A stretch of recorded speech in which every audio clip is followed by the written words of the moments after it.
Yes, I can. Hi.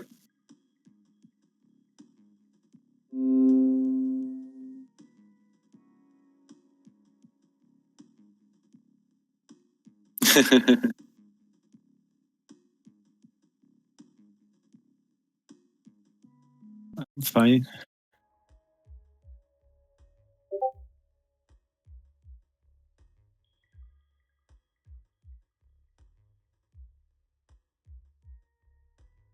I think I know. I need to show some movements in the game and show the console and stuff.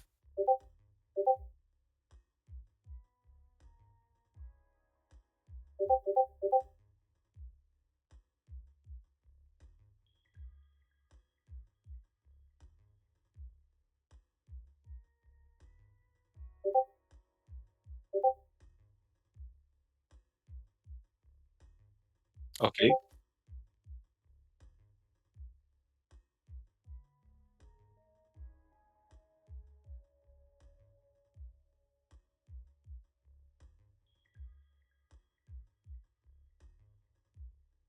Okay.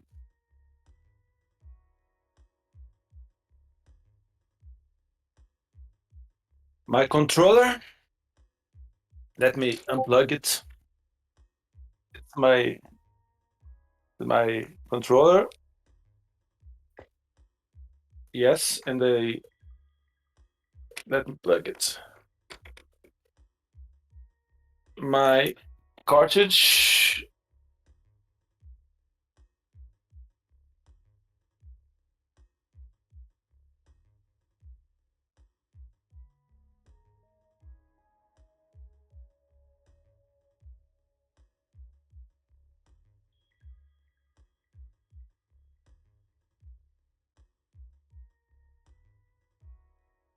which is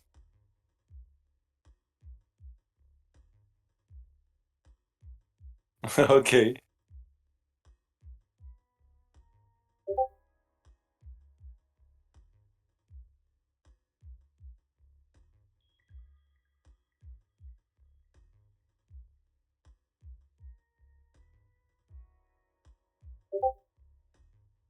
Four blocks down.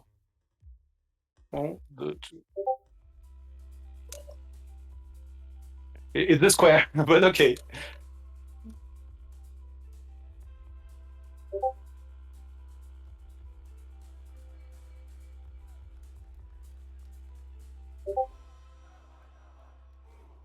I, I I pressed down, but it was a little delayed.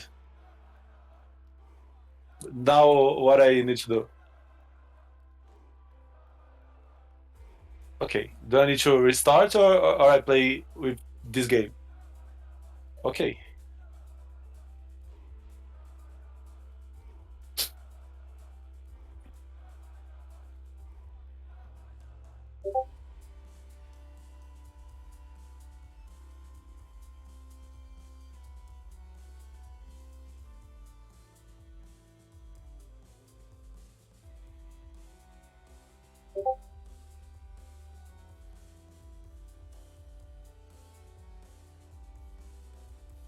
It would be funny if I top out in this game.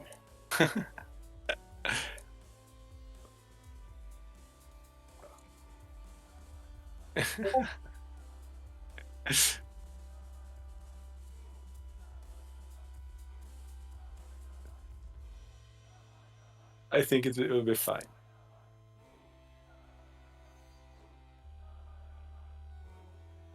It's only a triple, I think. No, it's probably a Tetris in this level.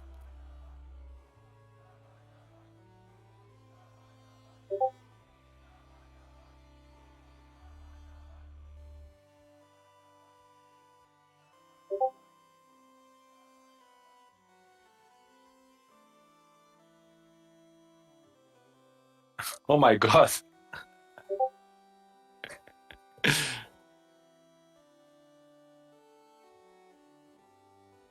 Okay.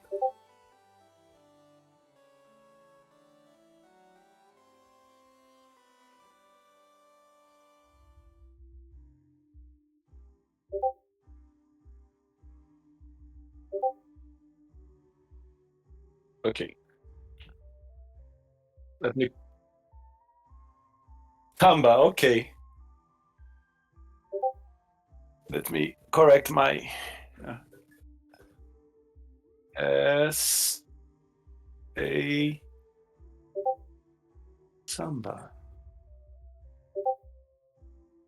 Fine. Samba de Janeiro.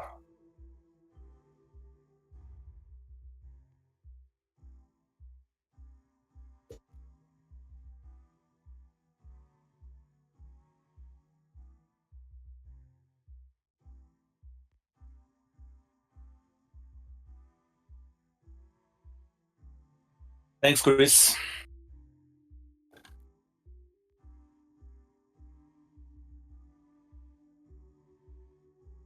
Okay. Okay.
Woo! Look who it is. That's right, ladies and gentlemen. Screaming at you early in the morning. It's the king of the restreams. Hanging out with the man that is doing all the good restreams. I'm with my arch rival, Chris Forrest, together again. Can you believe it, Chris? Here we are. Yes.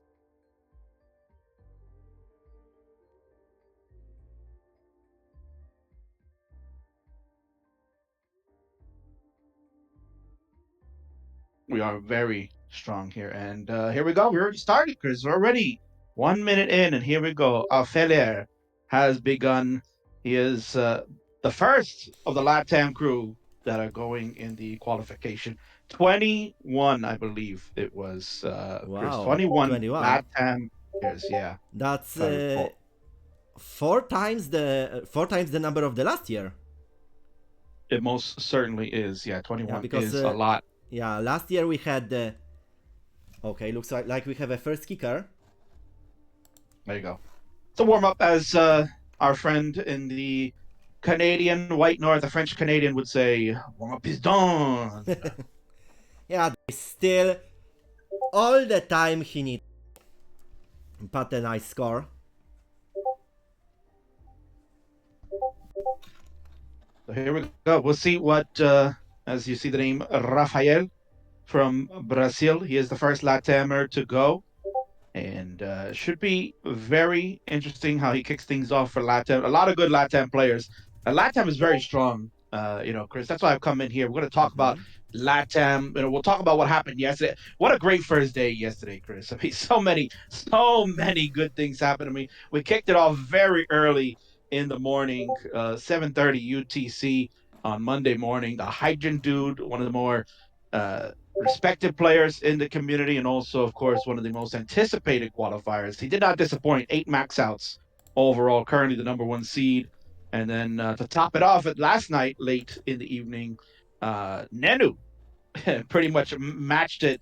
But just look at that. Only less than 3,000 points separate him and the Hydrogen Dude for that top spot. Yeah, Unbelievable. What a way to so close out the first game. close, especially while Hydrant started as the first player, as the first competitor in this tournament, and he, let's say that he tried to send a message with back to back to back to back max outs, four max outs during the first 30 minutes. I know this is tremendous. I watched a little bit of that because it was a little bit on the later side of the evening. So I did watch a little bit of his uh, qualification, and he did amazing as always. I mean, you wouldn't doubt Nenu was going to qualify, but what a big statement, as you mentioned, Chris. He just really went in there and said, you know what, Hydrant, you're good, but you're not the top four finalist 2020 tournament. I'm going to show you how it's done, and he did it. It was very good. I definitely agree. Also, basically yesterday, almost half of the players who competed ended up with a max outs. Hmm. Yeah, I mean, you look at the list, the beautiful standings list that Chris has on there. You can see currently Rafael is the 26th participant. So we did 25 yesterday. We are like an 24. eighth of the way. Remember that 20. Rafael is the second player who competes today. We started Oh, yeah. 4 hours ago with Yusuf from Azerbaijan, How can I and forget? Yusuf went with two max outs, and kind of scratching couple of times the max out zone for the third time. Yeah, what? How amazing is it, Chris, that someone from Azerbaijan would be able to qualify? Yeah, Really, especially. not really get a chance to go to a live qualifier, but look at that. This is what the online scene is doing. It's bringing him a chance to bring his skill, and of course, now he's got a chance. He has a chance to make it to the golden bracket. Wow. Yeah, in the normal situation, his travel to Portland would be one of the most expensive things in his life. So for him, it may be the only chance to reach the CTWC final brackets. But Yeah. in this case, he took a chance, and I think and I think he nailed it. He nailed it. He did. He definitely did. So a lot of good stuff happening yesterday. We'll talk about more of it throughout this broadcast. We'll talk about the surprising max outs from Mr. Valor yesterday. I mean, the tremendous showing. Das is most certainly not dead. He did a phenomenal job yesterday. But we're watching Rafael here as he is digging out a little bit, looking to get a decent score to start. Obviously, that 55,000 was his first game being played. But you got to get those first game jitters out, right, Chris? We got plenty of time. 2 hours is so long when you think about qualifying. People get tired, so you got to really kind of bring it here in the beginning. Yeah, so Rafael still has a time and looks like for his personal best, he isn't going so bad.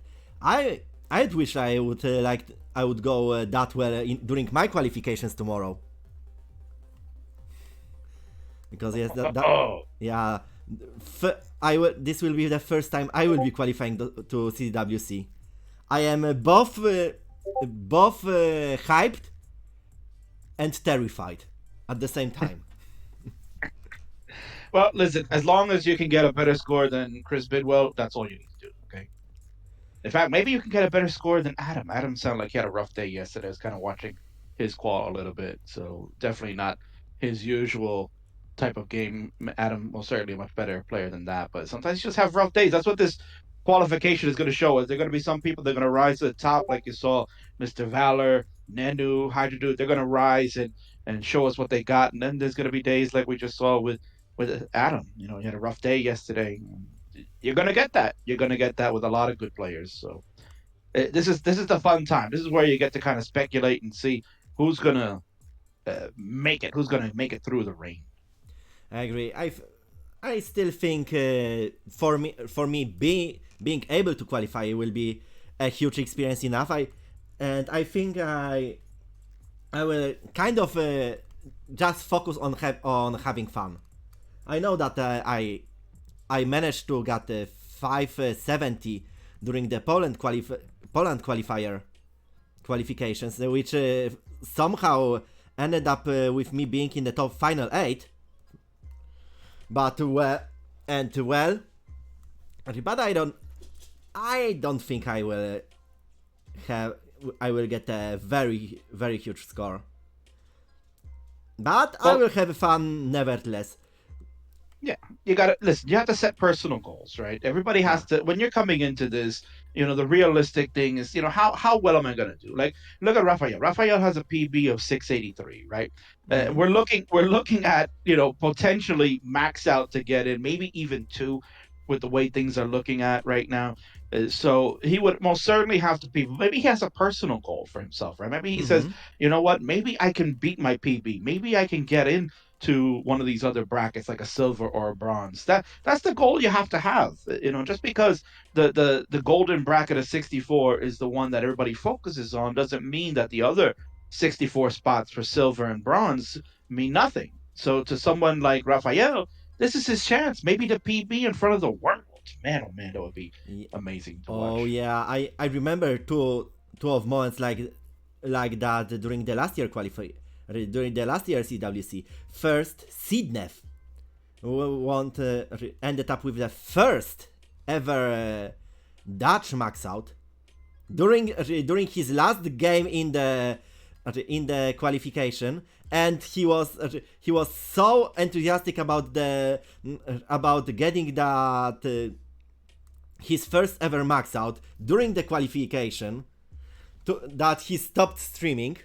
And then during the silver bracket, we had the current I think world record for the most witnesses of a max out during the match. You know who I'm talking about.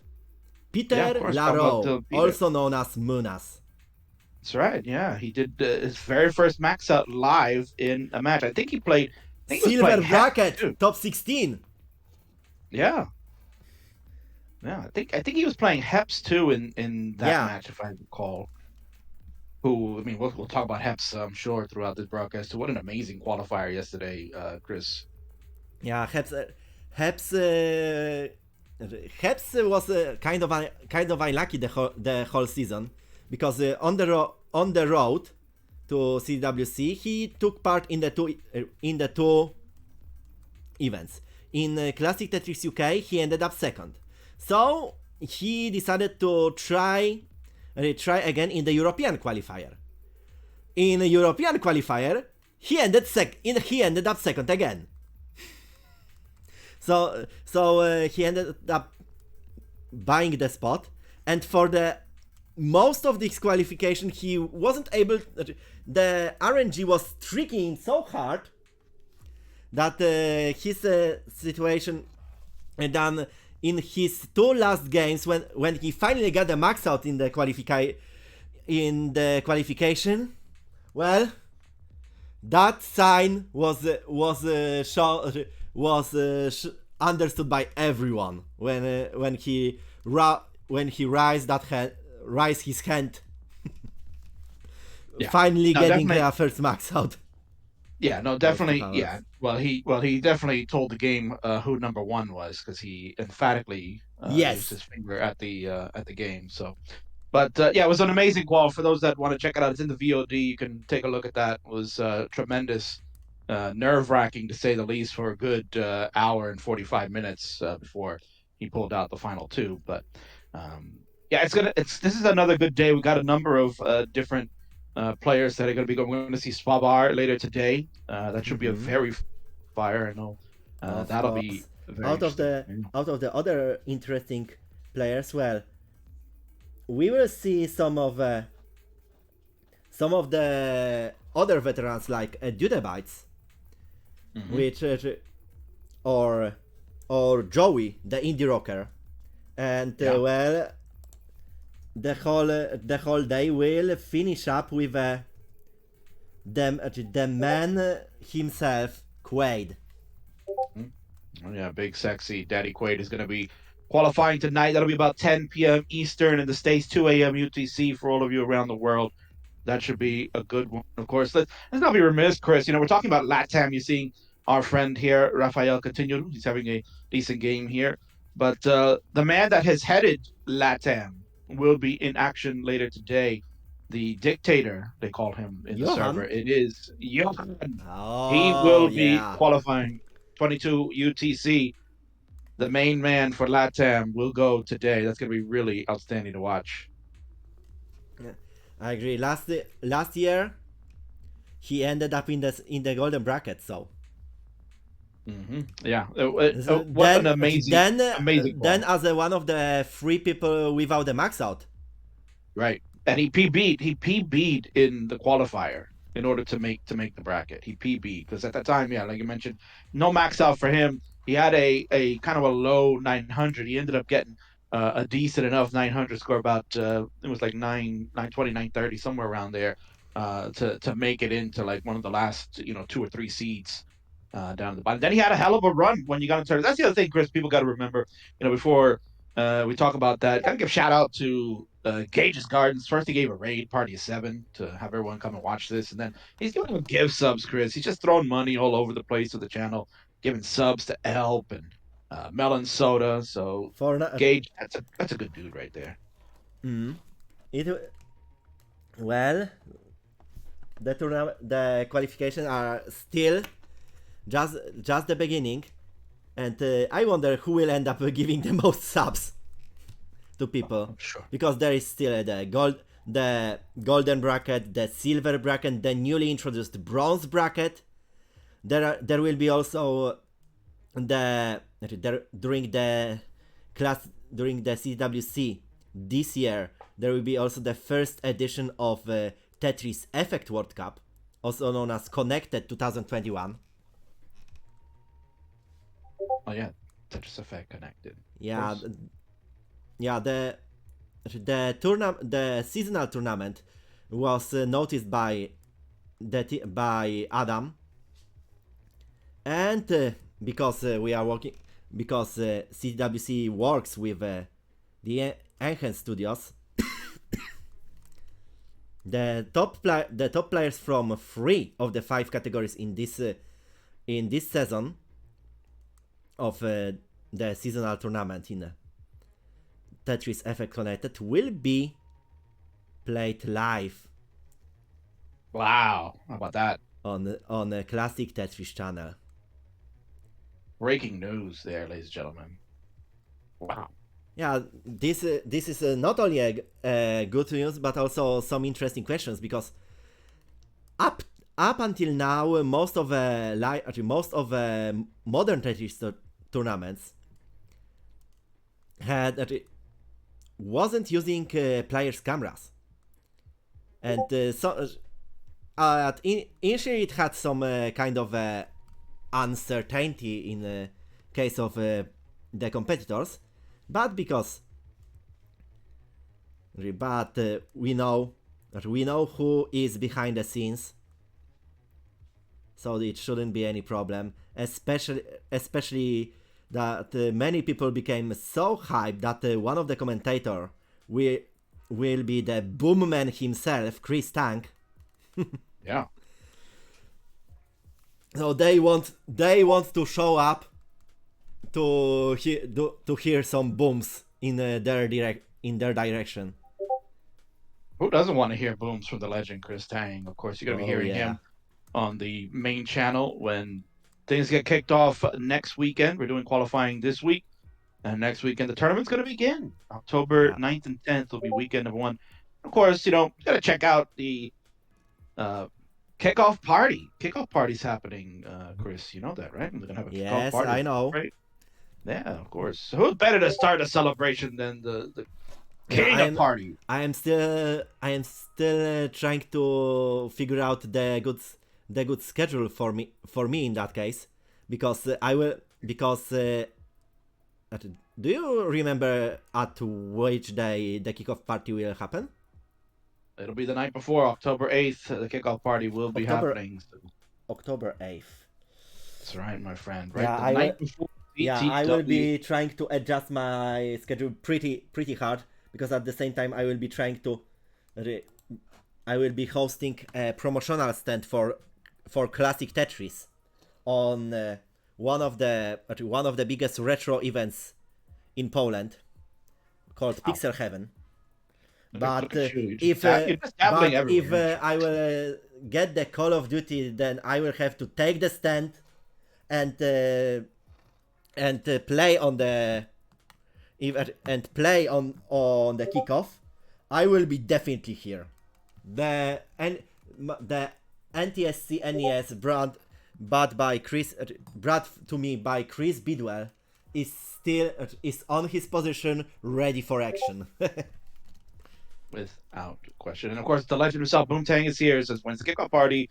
He needs to get his mod up for the Fisher Price controller he has. Yes, October 8th, Chris. Time TBA at the moment, and we will have a match list sometime next week. We will announce it, of course, throughout all the social medias. But yeah, the king is the party host once again with his friend Chris Bidwell. Will be back for some more party time. That's right. And yeah, if you could update Rafael's kicker, he got a 309, 320, Chris. So he's moving up. Warm-ups are starting to get done. I am trying to decrease the number of pings. Imagine you not having streamer enabled mode on OBS. Come on, Chris, what are you doing? Yeah, mostly the thing ended up like I was trying to put the. I think I accidentally turned it off because while streaming mode is enabled, some of the search options are disabled, and I had to check if couple of how can I say this? Couple of lazy players in the Tetris Effect Connected tournament were active on the server or not, because some of the players decided to sign up to the tournament and not appear on the Discord server. Right. I think there's another function. So that way, if you don't want to use streamer enabled, there's another way to mute pings as well. I've done that before. Because yeah, you're right. When you have streamer enabled mode, then you don't get some of the profile information. It's all blocked off, which is strange. I don't know why Discord would do that. Like, would you want the information but still not get pings? Is that the whole point? But hey, I'm not a designer. Okay. Moment, I figured it out what happened. Because I am because I have two computers near me.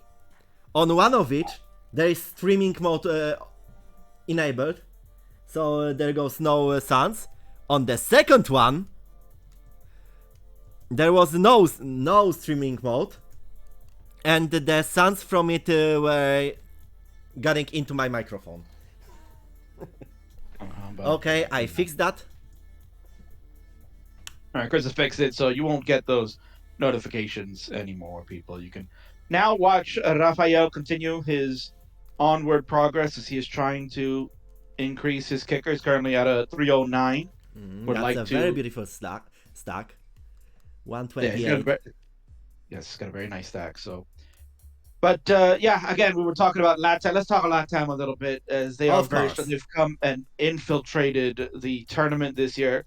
Namori gave me the update. It was actually 22 players, because of course I didn't count myself. How can I forget that I am representing LATAM this year?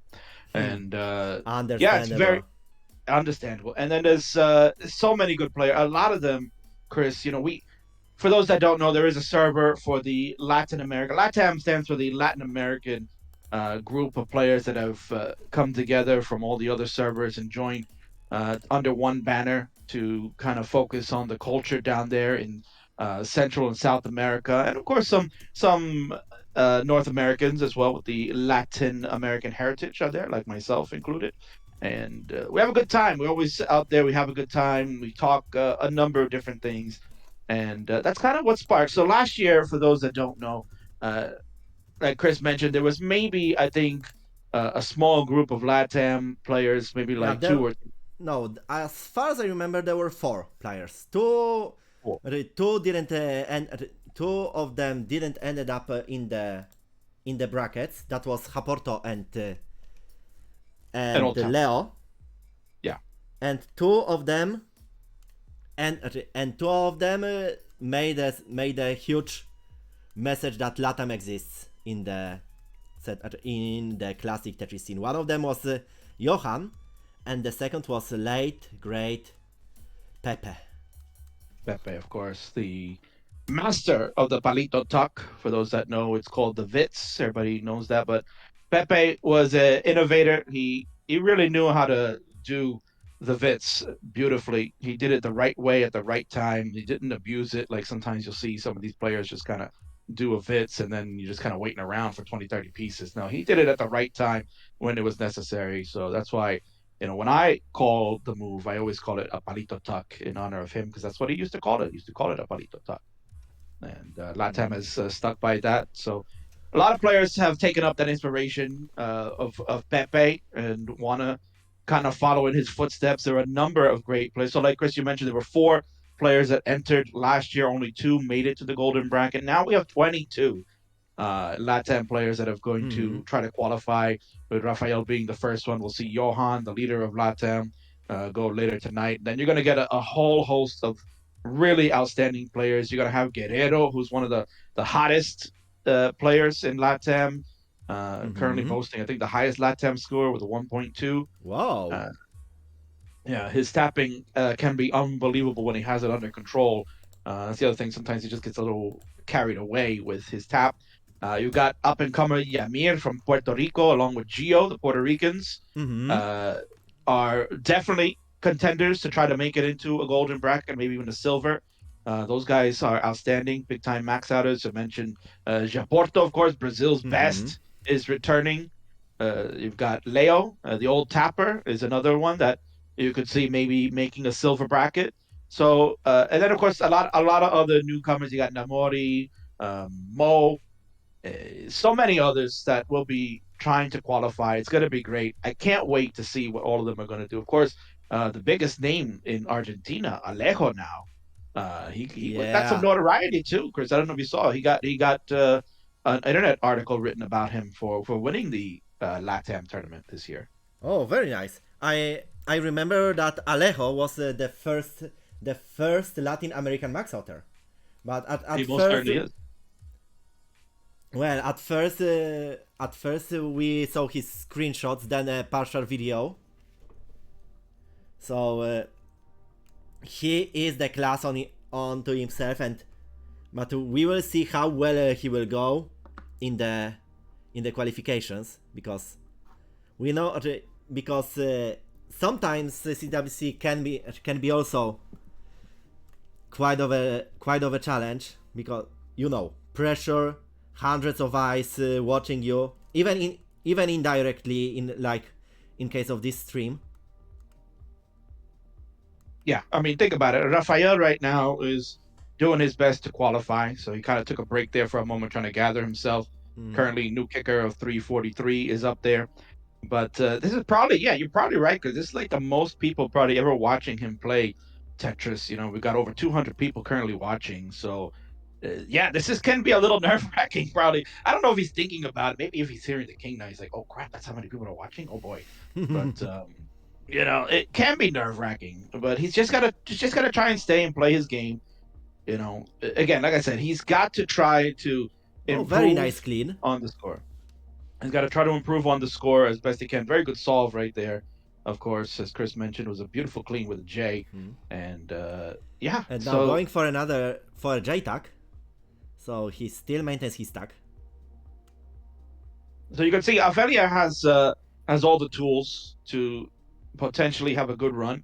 It's just sometimes the pieces don't come, or you get into your own head. We'll see how it works out the rest of the day. But as I mentioned, LATAM going to come in strong. I'm going to predict there are 22 LATAM players. Of course, we also include, as mentioned, the North Americans with LATAM heritage. There's Doge, of course, the third ever Kingsman Invitational Tournament winner. He is going to be participating. You also have Oscar Godinez from Mexico, along with Peak from Mexico. Both of them reside in the United States, but with the Mexican roots, they'll be representing those countries. So very, very nice to see all of that. They are also strong players. So it's going to be tough. Chris, I mean, a lot of people are talking about, will 2 really be enough to get in? A lot of people thought maybe 1 could be good enough, but I don't know anymore. I don't know. Yeah, there's basically out of 208 competitors at this moment, basically most of them could qualify. At least a couple, at least 10 or more could be considered the winners. Also, someone may suddenly get cracked between the qualification and the bracket phase. So suddenly the Tetris scene started galloping in case of score developments, inventing new strategies. Yeah, and I mean, look at the standings right now. If you look at the standings, the bottom 3 players actually had, like I said, Adam didn't have the greatest of days. He definitely is a much better player than the 490 that he put up there. Jaws is still, learning the game. He has got a 600k PB, so for him to get a 493 in qualifying, that's a good start for him. He'll continue to build better. He'll be stronger a year later, and you want to see that. Chris Bidwell had a goal set. He wanted to get over 400. He got 430. He was very happy with that. But then after those 3 guys, look at the lowest score, Chris. 760 right now is the number 22 seed. I mean, 796 was the cutoff last year for the silver bracket, right? 796 made it to number 96. What is 760 gonna look like this year? Yeah. No, people are already speculating that how can I say this? The cutout maybe even more than 1 max out on the bracket. On the brackets, maybe two max outs, maybe not even a safe option with that number of maxes in these 2 days. and more huge players coming in the upcoming.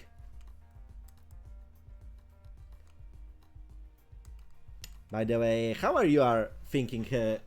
How big the cutoff will be?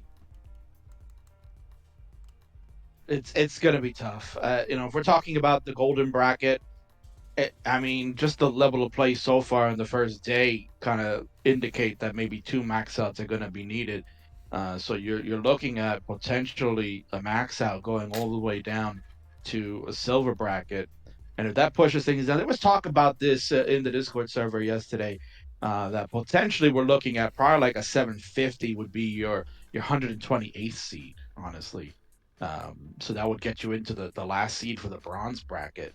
That could be realistic, just because, as you mentioned, Chris, there are over 200 players that have registered and going to try to qualify over the course of the week.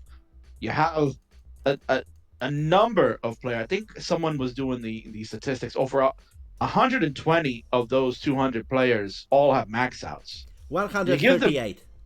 There you go. Chris has the numbers on there. If you're giving 138 players that have maxed out this game 2 hours time to try to get at least one, I mean, the numbers are going to explode this year. Now, of course, there's going to be players that have the max out that are not going to be able to do it, for a number of reasons. We for now had, let me count, Mel, Gis, Peyton, John C, Louis, Ben, Eliwa.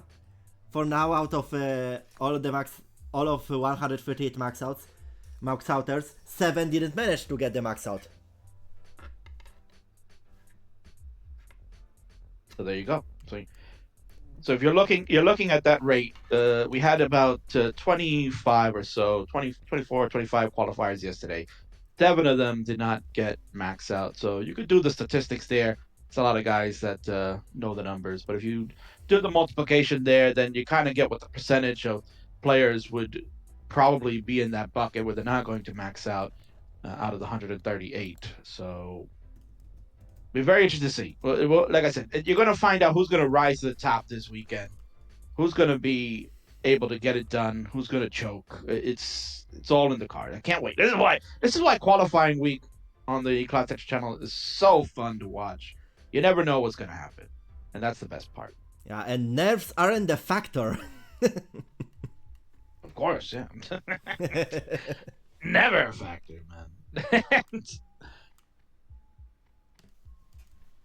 So Rafael is going to continue trying again. He still has plenty of time. He's got about just under 90 minutes left to go. I'm sure he's got a personal goal he's setting. Would love to see him PB today. Would be love to see that. Do it in front of the world. Dan Vinky in the chat. Think nerves will be more a factor for the new players who didn't play last year. Oh, that would be him, of course. Dan Vinky. Yeah, Dan Vinky, as far as I remember, he won the UK qualifier. Yeah, stunning fashion too, honestly. It was really stunning to see that. And not stunning because of it's Dan Vinky. I mean, he's okay, I guess, right? But no, in truth be told, Dan Vinky, this is where we talk, Chris, about the King's little show, right? We got a little show called Tetris Friends. You might have heard of it, right? Yeah, this is only the biggest show in class Tetris to have people hone their skills. Dan Vinky was a guy back in the day, earlier this year, that kind of gravitated to it. He's like, I want to play all these matches. We're in lockdown, so I got to play, man. I got to do something. And the kid was there. He was playing all these matches, and he got really cracked. He got so cracked. The more matches he was playing, the more time he put into playing this game, he just got better and better and better, to the point that I was like, who is this guy? He maxed out so quick. And then he got a 1.1 right after that. This kid is unbelievable, how good he was. And then you could see it, like he was on the cusp of being something great. He started winning CTM community tournaments, and then he was participating in the future circuit. So you could see his progression was on the upward swing. And then, of course, like you said, I mean, he won the CT UK tournament, beating Richard. Richard would have been the favorite going into that. But you got to think Richard also doesn't play the game as much as he used to. He's kind of semi-retired from playing competitive, so you don't really see him pop up here and there too much. But again, Richard's pedigree kind of tells you that Should he have won that game? Perhaps, but Dan Vinky was showing you why he should be considered a contender, maybe to make it into the 64. He's a kid that can max out pretty well. He participated in the Kings tournament for a CTWC qualifier spot. He finished. Don't worry, that's my phone. Yeah, I wasn't worried. So that's the type of players you're gonna see, like new players like that. You know, how's he gonna put up with the pressure? I think at the beginning the goal will be for new players to try to get a good score to start, to kind of relieve some of the pressure off, so that way you're not like in a situation like Heps yesterday, where he's a player that most certainly can max out, but he was left on eggshells trying to figure it out. So it'd be very interesting to see what happens throughout the week. Who's going to crack? Who will rise to the top? Of I said 100 times already here. Yeah. But, it'll be fun. I can't wait to see Dan Vinky's his qualifier this week. I can't wait. And of course, if you are interested in maybe you want to follow Dan's footsteps and start your career by Kingsman's Friendlies. If yes, there is a link to Tetris Friendlies Discord server. Oh, look at that, man. Chris, right on the ball there, man. Beautiful. That's how you work a segue into a plug, ladies and gentlemen. That's how it's done professionally. Go check it out. Yeah, join the Kings Discord. We do Tetris Friendlies on Mondays and Friday nights. We do try to have some Euro friendly times for our friends in Europe when you have a Euro friendly show, but that always is on hiatus because the host of that is just very toxic. So, but we'll get back onto a regular schedule soon. Don't you worry. We also have ELO battles, right, Chris? Your favorite topic, ELO. We do ELO battles over there for those that want to gain Tetris stonks in their ELO career. So we do a number of things. Check out the server. Go check it out and check out the about page. You can find out all the information, and we'll see you there. Great. I wish I would be able to talk about the PAL community here like this as well. maybe someday, because of differences in the, because of differences in the play style. Of course. Made years ago by the TV manufacturers. Yeah, they're in cahoots with each other, of course. Mm-hmm. Want to make the world difficult. It's like, we'll just run it. I think they mostly wanted people to not import things from other regions, so they decided to make up some additional standards. That's why PAL and NTSC were born. That's right. A little bit later, Soviet Union wanted to do the same thing and started SECAM, which was later incorporated into PAL. Basically, in the world of classic Tetris, many people play both versions, especially in Europe. But there is a 50 Hz world, the PAL world with a Classic Tetris European Championship as the biggest competition, and the NTSC 60 Hz world with a CTWC. Right. And I've played the PAL version. It's a lot of fun. I like the DAS on that. Feels like I could do anything practically. The level 19 though is very good. I definitely agree. I like to play, to be honest, both versions, because for me both versions have their own quirks, and I am trying to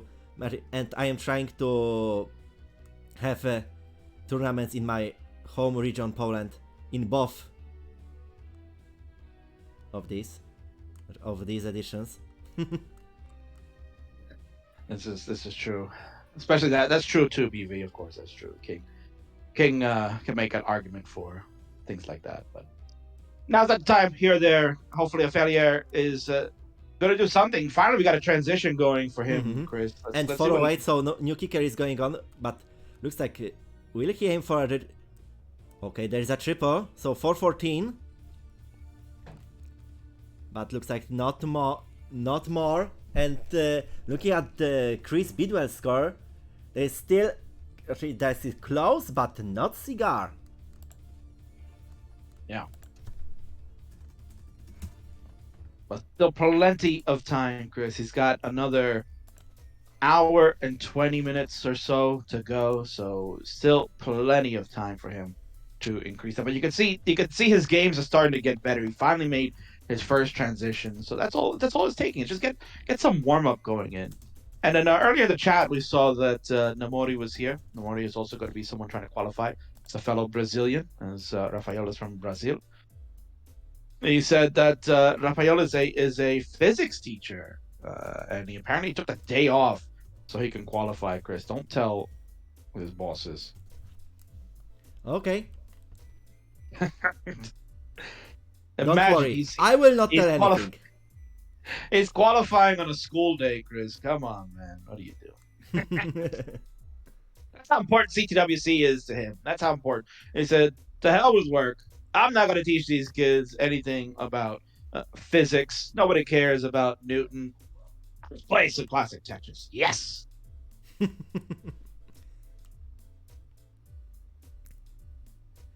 So, Chris, let me ask you. Aside from Heps's amazing game, yes, his amazing qualifier was a roller coaster ride of emotions. What other qualifiers that you got to host yesterday, or maybe that you watched later on, caught your fancy? Who'd you enjoy watching yesterday? I didn't show too many of the qualifications yesterday, but out of all the players, I remember Heps because I was his judge. The good there, but I agree the qualification. I agree with Stakataka on that the qualification of the Austrian Empress of Tetris, Eliwa. Yeah, I heard about that because I was at work and I was trying to watch her qualification, and I had to step away for a bit. And I came back, I saw she had a one away. I was like, oh man, I can only imagine what happened. So I haven't gone back to watch that. But as Staka said, yeah, it sounded like it was heartbreaking. Yeah, she already established herself as one of the strongest competitor in her region. Then Tugi tried to show that he's better by competing in CWC. So Eliwa also decided to step in. Good. Somebody needs to shut that guy up. I tell you, that Tugi. Oof. Yeah. He's such a villain. Whoa, a center well for Rafael. About that.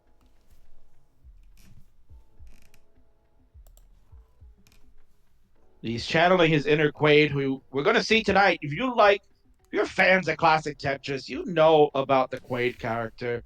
That guy is, without question, one of the most enigmatic players in all of classic Tetris. His antics known worldwide. He will be qualifying tonight, 2 a.m. UTC, for you late owls that are going to be up 10 p.m. Eastern here in the States, our Americans.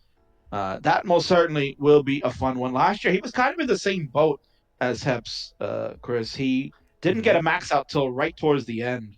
And that was back when one was good enough. Hopefully, that doesn't happen to him, where if only he gets one, who knows if that'll be enough. Yeah, still Quaid, the man, the myth, the legend, known for his many shenanigans during the Classic Tetris World Championship.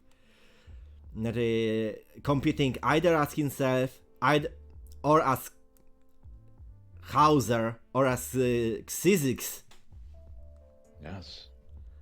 Last year representing Antarctica. Yeah. I wonder what kind of witness we will see on his during his qualification attempt today. Yeah, we're most certainly going to see that. Of course, Anna Wolf would like for us to comment on the player's game. I mean, we're watching a qualification, so we're allowing for Rafael to play his game. This is not kind of like calling. See, the thing is, Chris, is that people sometimes get misconceptions about how things are to be commentated.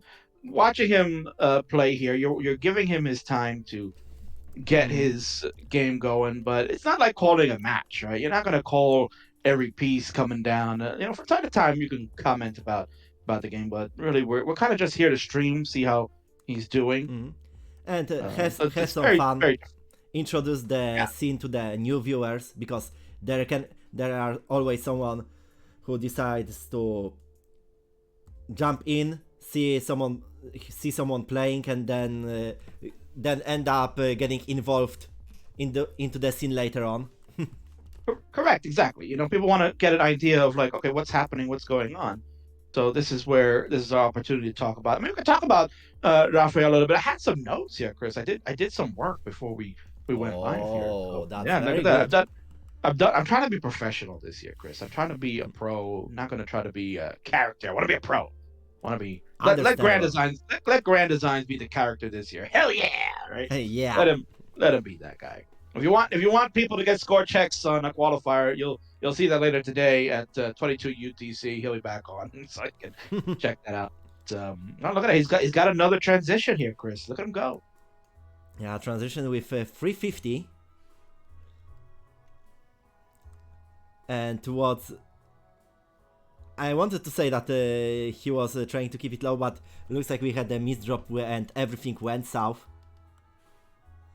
Yeah, But he had still, an maybe early. we will see some. Maybe we will see a miracle, but no. Looks Rafael decided to drop the game. Yeah, I think that's the right one. He was just getting out of control there. So you see what happens right there you see Raphael's playstyle is dash. So obviously when the 19 speed comes, it makes it a lot more difficult. You got to be very precise when you have these pieces falling that quickly. So you see that he really went awry with a couple of mistakes, some early shifts, because he's trying to prepare to get the next piece over left and right, and it's so difficult. So some early shifts there ended up his run. He also made a bit of a tactical error because he had that I think he had a column 8 or 9 well open, Chris, and he was trying to play with that. He covered it up just as the long bar was coming. Yeah, He should especially one he over, had he the would have T been fine. block followed with a long bar in the next box. So Exactly, yeah. So he just either he didn't see it coming or he already. That's the thing too, is that you got to understand. You make a commitment with a piece here in dash. You can't like try to change it last second, because once you do that, then you lose your dash charge. The next piece coming is going to be brutal. You're going to start trying to tap it over if you can do it. So that's kind of where things went awry for him. But like I said, he's starting to find his groove, Chris. He's starting to get a rhythm, and hopefully the second half of this one is where we can see some good scores from Rafael. I agree. That's a very good sign for him. And still, 1 hour, 10 minutes. That's more than enough to establish a good score. And looks like he's already smiling. So I think he likes this game, this particular one. Well, good morning to Van Dweller. Of course, what is up with King in quotes? Of course, it's all right. I am widely known, Van. I am a popular figure, so everybody knows who the King is. It's okay. So anyway, real quick on Rafael, we're talking a little bit about who he is and whatnot. So he's representing Brazil as the LATAM Army have invaded. 22 players will be qualifying this season. He got his entry paid for from LATAM. They had the LATAM tournament, Chris, back in August for the CWC spot. They gave anybody that made it to the quarterfinals got the entry fee paid. Wow. Through donations and a number of different avenues that they went out, sponsors and things like that. So 8 entry fees were paid through that tournament. So whoever made it to the quarterfinals got it, and Rafael did it. He won his round of 16 match. He played Allforce, who is another strong competitor from LATAM. They duked it out, and Rafael was able to win in a decider to make it through. He qualified with a 683 820. This would be a 665 980. So just around his PB mark is what he qualified with. Well, and he's also a perennial player in moment, Mufados. Let me mute my microphone. So while Chris mutes his microphone, yes, it's a very, very good story. He has proven that he can play. He's a Mufados contender every time. Mufados is like the second tier in our LATAM tournaments. You got like, if we kind of categorize it for those that are familiar with the CTM, Clash of Tetris Monthly, the biggest server around for Clash of Tetris. You can basically get a sense of how the tiers work in there, where we've got your Masters event for our superstars, the big boys, right? Those 1.2, 1.3 players that always play pretty much on a month in, month out basis at the highest level. You've got just below that a challengers tier, which is kind of like your max out to 1.1 guys, and then you've got futures, which is those that are up and coming, just kind of missing out on the cup. So kind of like how CTWC is looking right now. That's kind of the tiers that we've got. But Mufado's in relation to that would be kind of like a future circuit. In regards to how the tier system would work for LATAM. And he's been there. He's been there each and every month that he qualifies for. And he doesn't make it easy. He's a good competitor, and he's getting better. And that's what matters.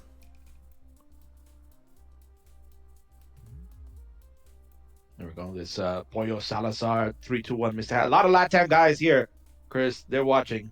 They're watching this. Yeah, so so because they are watching, maybe. Okay, so let's focus a little bit on Rafael with 280 and currently trying to clean himself up.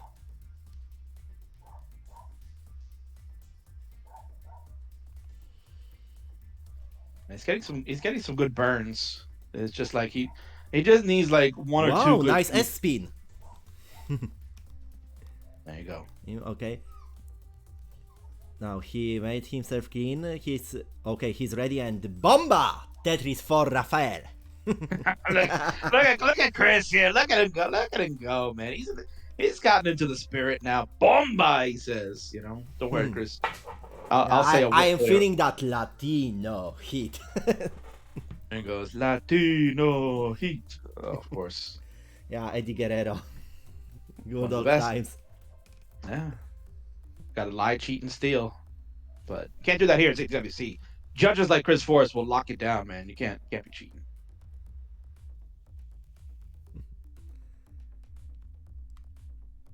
So we got another good run from Rafael here. He's trying to get above this 414. So it looks like he potentially could do it before we change over, Chris. He just kind of needs to get this filled in a little bit better.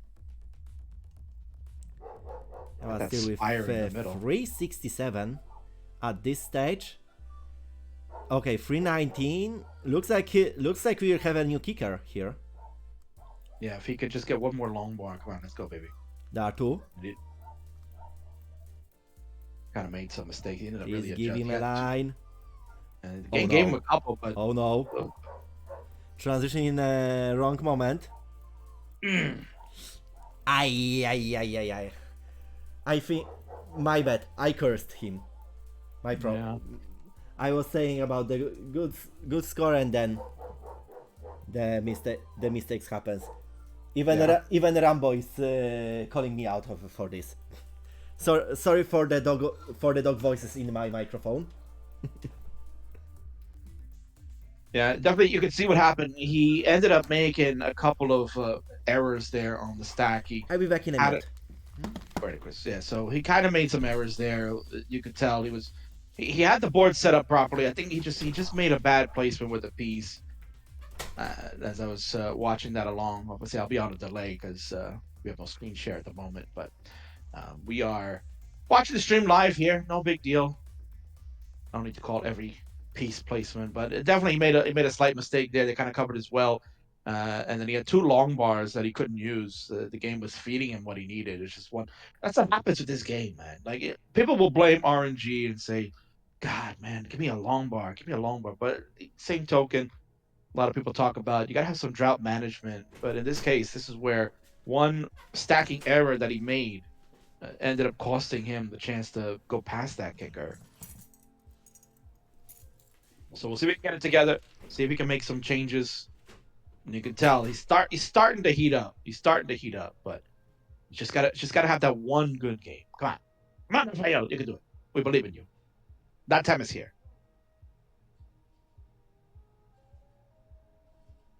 Moloko's here. Akademus is here. What's up, Aki? Good commentating with you a couple of weeks ago. It's a lot of fun. Should do it again sometime. Should do it anytime Tugi has a match on my channel. We can just definitely do it. He needs to be taught a lesson. Marcus here had a fantastic qualifier yesterday. Did a really nice job, sitting at 7th seed right now, 3 with a nice kicker. So very nice job there, Mark. It was good watching your qual yesterday.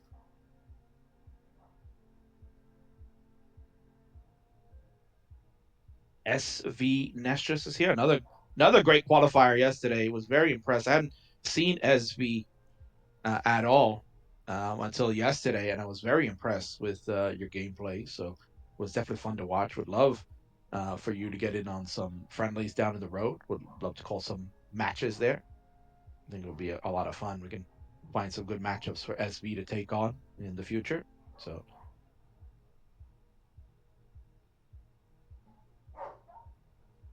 Charmacer Frank, host of PDB podcast, is here.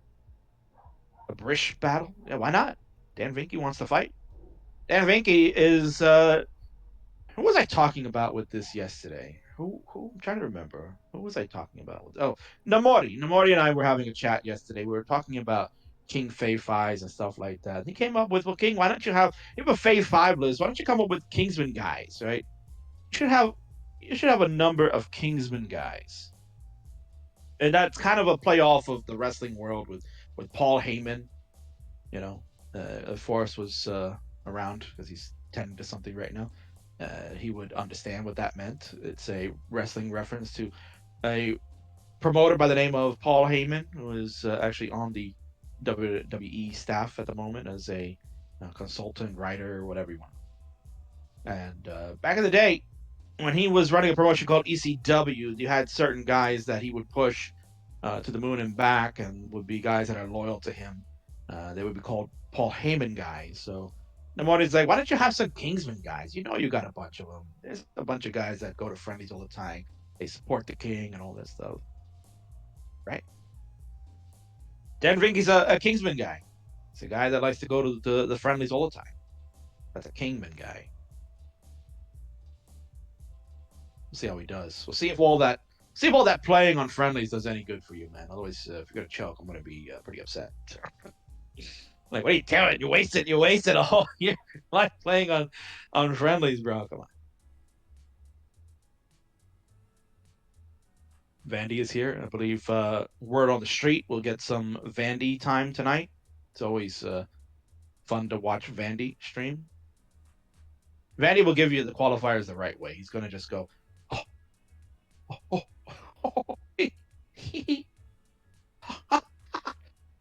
he won't even say anything. That's all he's gonna do. He's just gonna giggle. Because he's a professional. He's just gonna giggle. Then maybe once in a while he'll go, oh my god. He'll say that too, right?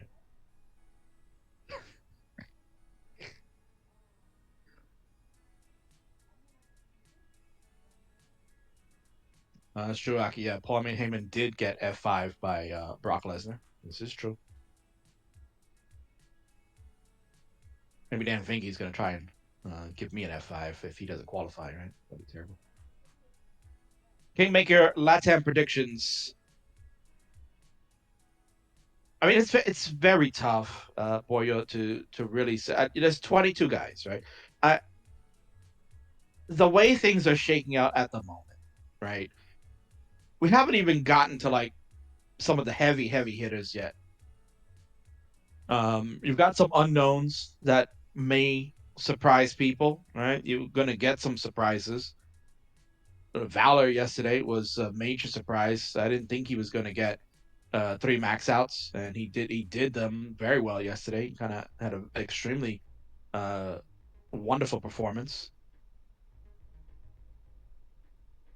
So it's tough to say. It's tough to say who's gonna from LATAM.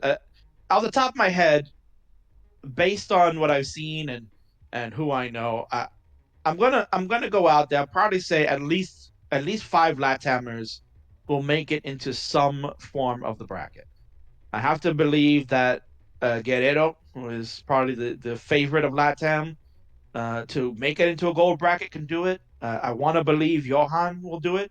Johan's been playing pretty well lately, but can he secure a max out? Because that's what it's going to look like. It's going to look like can he do it? He didn't get a max out last year and he made it in, but by the skin of his teeth, you're probably going to need to max out. So that's the question: can he do it in the 2 hours? Right? It's not easy. He's been practicing. He's been trying to incorporate some tap into his game to try to help him, but we'll see. But I got to think Guerrero most certainly should be able to get in if he doesn't get into his own head. I think Japorto is going to come back strong this year. I think he was really maybe just under major nerves last year. He did not have a good performance in his qualification. I think he's going to come back with a vengeance. He's going to want to prove that that was a fluke, that he should belong in a bracket, whether it's the gold or the silver, maybe silver for Japorto. I do like Alejo to make a silver, perhaps. Right? I do like Alejo's chances. He's going to come out strong. And honestly, maybe Yamir. Yamir has been very impressive these days too. I think either Yamir or Gio will have a very good qual. One of them I think is going to represent Puerto Rico. I don't know if both will, but I gotta think again. 2 hours is a lot of time. We're already 1 hour in with Rafael here, so he's trying to improve on this 414 score. He's doing the best he can, but again, just sometimes that's the way the game is. Not everybody's gonna have fantastic quals. Even when you say, "Oh, I got 2 hours, I can do this. Just get one good score." Not easy, man. And the fatigue starts to wear in too. You saw that with the number of players. The fatigue starts to set in after you're just continuously playing game after game after game. Because that's the thing, is that you're just trying to rush shot. As soon as you top out, you're just trying to get to the next one quickly, so that way you have more time towards the end if you have to pull one out. So it's definitely going to be interesting to see what happens. But I think those are the guys I would pick for LATAM. If you guys are asking, that's who I would probably go with LATAM. Ben Famir, a auto spot in the top 8, of course, yes. Ben Famir, the greatest Tetris player of all time.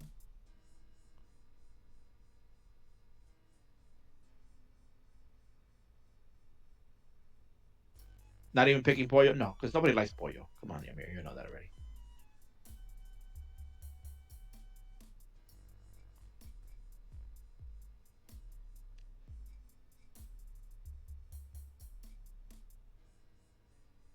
So Rafael was supposed to be at school teaching a class in physics. Calling out today. Said, yeah, guys, sorry. Gotta take the day off. Gotta go qualify for Classic Tetris.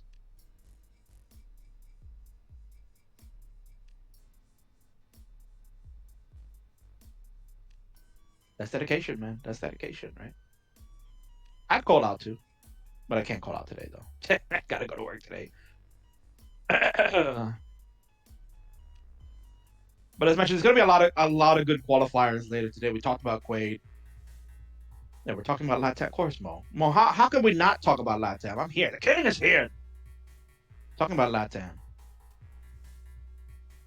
Mo's gonna qualify later this week, of course, too. So notable names coming up. Svavar will be on at 5:30 UTC for those that would like to check it out. It'll be 1:30 here in the States, so right around lunchtime you can come watch Svavar do what he's got. We got a player by the name of Chris Zarconi who will be up later. We're gonna have a block of no games, no qualifiers, as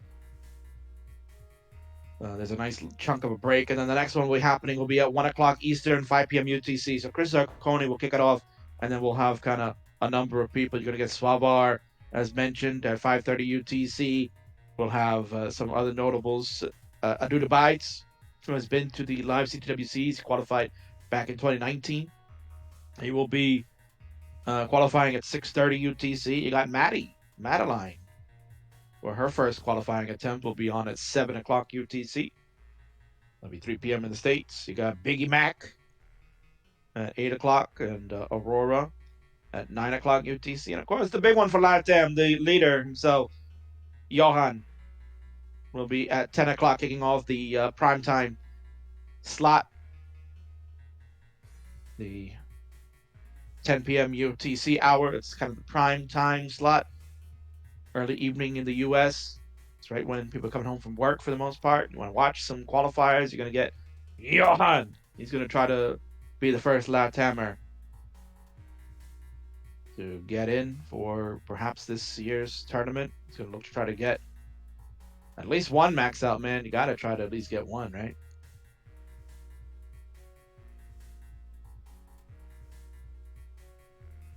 And Pollo says that he and his buddies, Namori, Sir Macer, Wing, will all be commentating.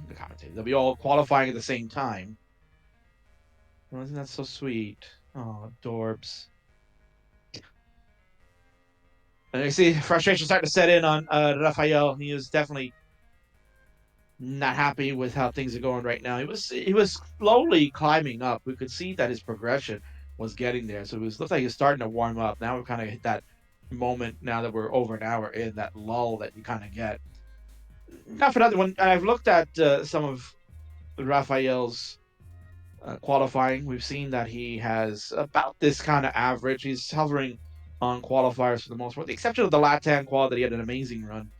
The exception of that, he's usually in this kind of range of like a 4 to 450 qualifying score. So this is not really anything outside the norm for him. But definitely, if he can put up a nice 662 score in the C2WC Latam quals, that's what he's kind of aiming for. He wants to get another score like that. Just need one good game. That's all it takes. Just got to get one good game.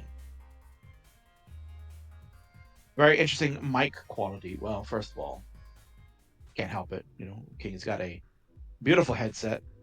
It only cost $40 at the local Best Buy, right?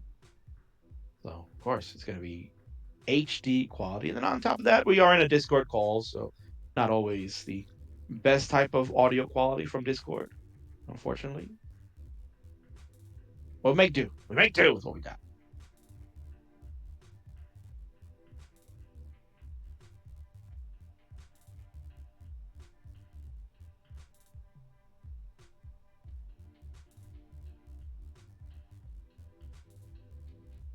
All good. Shirtless Rabbit 4. Can you imagine that there's probably 3 other shirtless rabbits that you had to call yourself number 4? Unbelievable.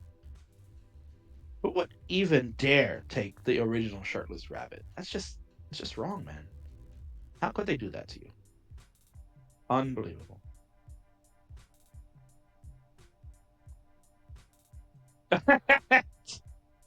Oh, Penguin, that's so true. That is absolutely true. It's the hybrid of Rory and Stack Rabbit, right? So amazing stacker going shirtless for their matches. Unbelievable.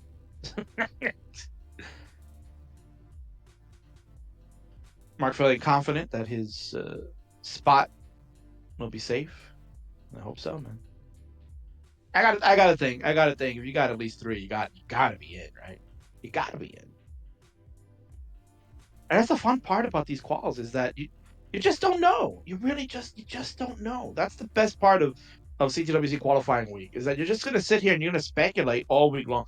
Obviously, things will start to get clearer as the week progresses. When we start getting into pretty much midday Friday is when you're gonna start seeing a lot more quals take place, and that's where you're gonna kind of get the idea and the sense of what is it that you're going to need? What's going to be the real cutoff? How many max outs am I going to need at that point?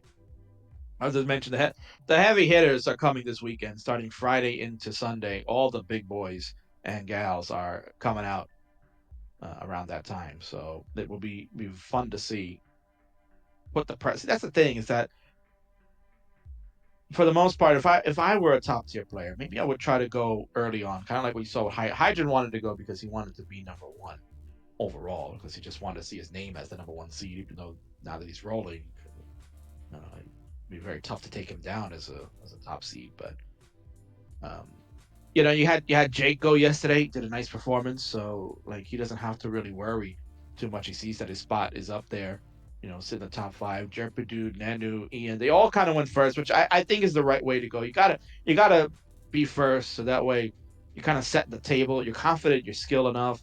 Because those that are waiting till the end, now you're like, oh man, this is how many I gotta get. And you're putting your pressure on yourself, and you might underperform. So that's kind of where, like, if I'm a heavy hitter, I probably would have wanted to go a little earlier. The current world champion is scheduled to go Thursday night, so I think he picked a good spot. I think it's a good spot to go. He didn't choose like waiting until the last day. He went and said, I'm gonna go midweek. Let's go Thursday. I think that's a prime spot to go.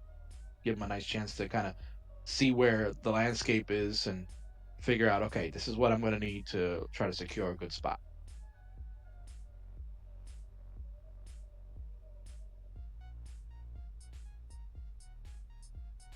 Yeah, exactly, Fiat. That's what I'm saying. Welcome Mendy on Vamos, Rafa. Indeed. That scream there. Not really scream. I gotta just get my voice in that raspy Kingsman tone, right? Oh, he had double home bars. Could have got Tetris ready, put him to the right side, but you can't blame him. Of course, I'm on delay, so it probably happened already. You guys saw it.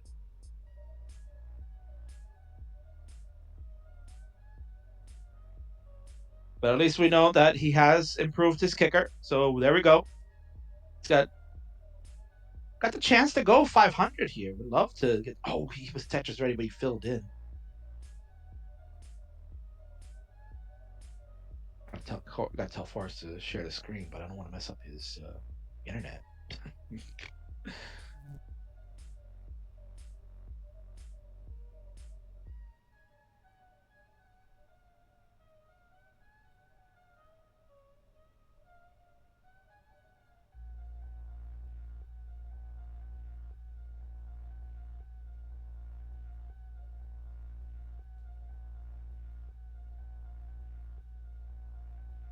All right, so Rafa has gotten to 500K, so his kicker will be improved. Now we're just waiting on the game to help him, but what a shock, it won't. So nice job for Rafael. He gets over the 500 mark. That most certainly feels good, man. That's a feels good bear moment. So GG's to Rafael. Has improved his kicker. So when Chris returns, we'll go to 509 on his side. 509, 420. And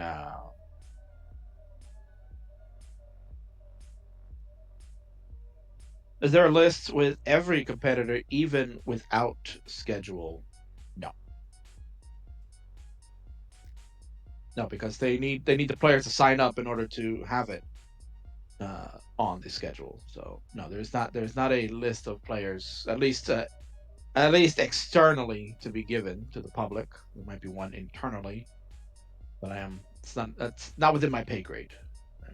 I'm below in that tier.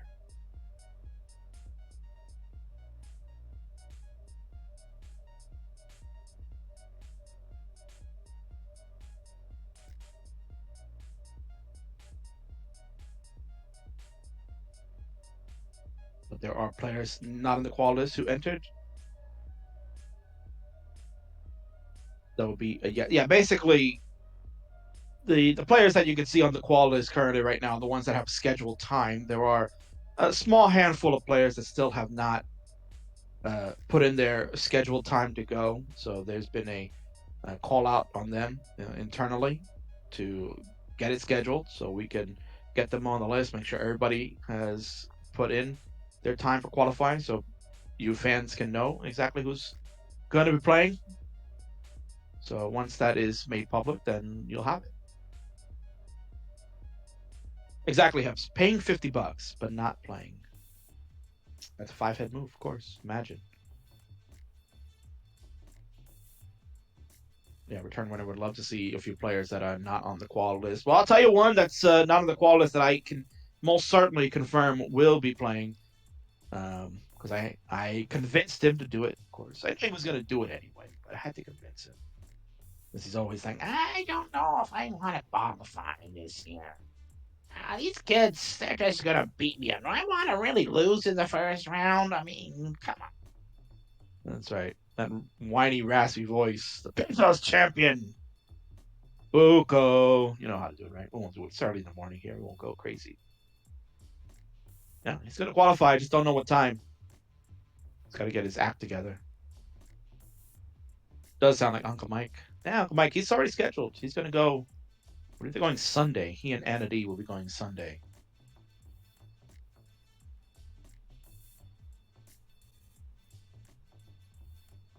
Do I know about Terry Purcell? As of right now, it doesn't look like he will be playing.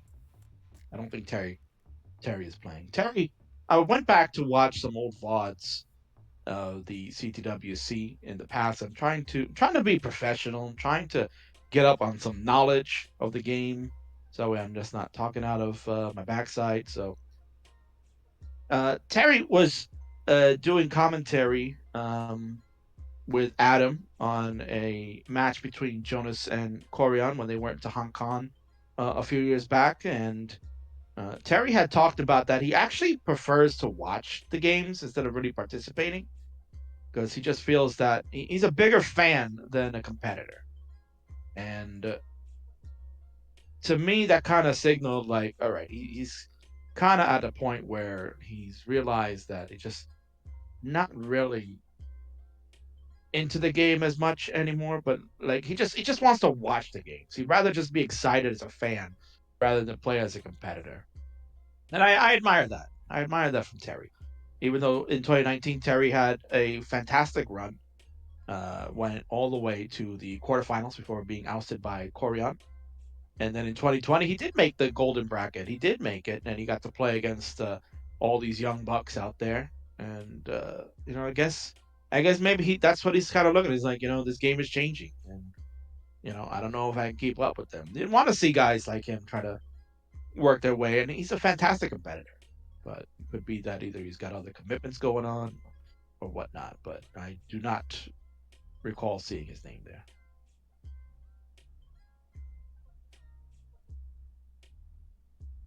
Oh, there you go. Vandwala giving you the update. That's right. Yes, he is a Navy SEAL. Right.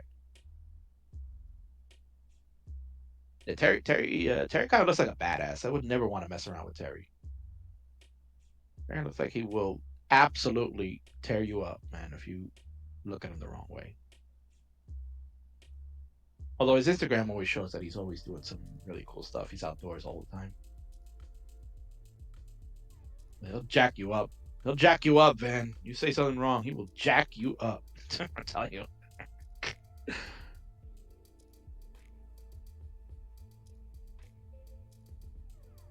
That's right. He has a soap making business to run. Correct. Soap. He'll tear you up, indeed. Wonk wonk. All right, so Raphael has about another 40 minutes to go.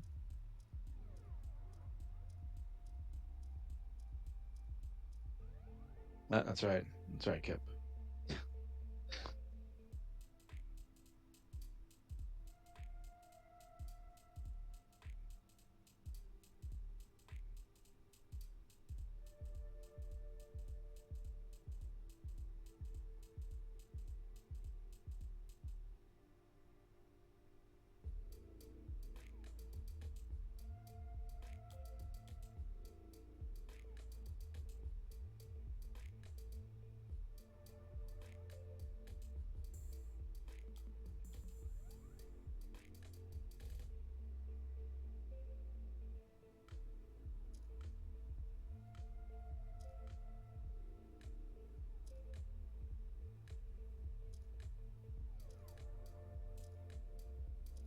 People checking out people's PBs in the bot. T-Rad asking, am I excited for my quad? I'm only excited because T-Rad, you are my judge, right? You will be judging the King this Friday. You can check out the King Friday at noon Eastern, 4 p.m. UTC. The King will waste his $50 and try to qualify into CTWC. The goal for the King this year, see, the King has set goals every year, right? The first goal in 2019 when I went to the live event was to make sure that I at least put up a decent score. I knew I wasn't going to make it in, right? Because at that time, I hadn't even gotten a 500K. And I was like, well, I kind of doubted this. Like, everybody was talking at that point, oh, you're going to need high score to get in, high score. And high score ended up being a 672, I think, which was Louis just making it in by the skin of his teeth in 2019. Think about that. We're talking here in 2021 that you're going to need maybe 2 max outs to make top 64, and then in 2019 live event 48 was 672. It just goes to show you, the means by which people can make IRL events. But the online scene is tremendous. It's huge. There are way too many good players, so this is why the level of play at CWC is going to be outstanding. But the goal for me was just to at least maybe try to PB or at least put up a decent score, and I did. I ended up getting a rental station because I knew I wasn't gonna get really any good games. Was just trying to play one and then wait online, and you're waiting for like half an hour in line. So luckily, I did get a rental station, and I pulled out a 456, which was my second highest score at that time in 2019, and I was very proud of that. And then last year, 2020, the goal was to get a 500K because I wanted to prove. Because at the time last year, I really wasn't getting 500K qualifiers still, even though my PB was, I think, in the 600 range at that time. I still wasn't able to really pull off 500Ks on a consistent basis in qualifying. So that was really my goal last year in 2020, which I did. I ended up getting a 500 on the nose. I think 500 and some change, but it was great. I was so happy that I got it, and I felt good. So this year the goal will be just to increase that. If I can get a 600K, that would be fantastic. I've been pulling some 600s lately, in match play too, and playing some matches with Rory these days. So we're hoping for that. I would love to get a 600K for this year's qualifying, but we'll see. We'll see. Yes, Kip. I have been. I went to the 2019 version, which was really a good thing because I actually was almost not going to go because I had to go to work. That day was a very important day where I work. There's a special event that goes on around the same time CTWC was happening, um, and I almost wasn't going to be able to go. But I said, you know what? Something tells me I need to go to this. We've been talking about it so much. Everybody is excited to go to CTWC, and I did not want to miss out. So I ended up pulling some strings and said, you know what? I can't be at this event and have somebody else substitute for me because I'm going to be in Portland. I'm going to go to the WrestleMania Classic Tetris, and I've been to WrestleManias, and that's kind of the atmosphere you get at the live event. That's why it's a lot of fun. People will tell you going to a live event is great.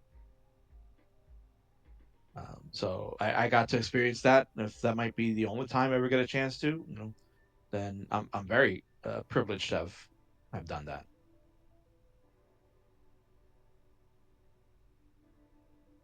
That's right.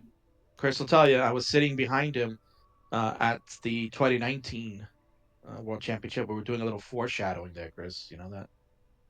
Doing some. Oh man, I'm on a delay, but you guys probably saw it already. The line spin from Rafael. I had to react to it when I saw it. I'm on a delay because we're not doing a screen share at the moment. So I needed to say something. In Van, probably, if you were watching, you would have loved that. That was a nice little delayed burn line spin from Rafael.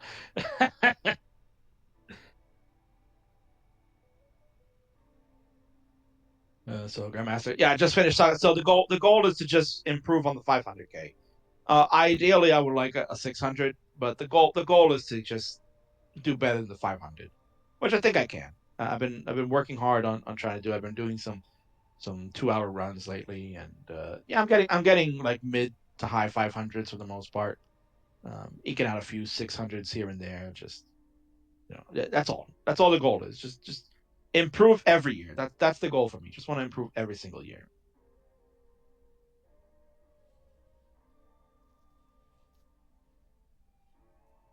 Robin Reed is here.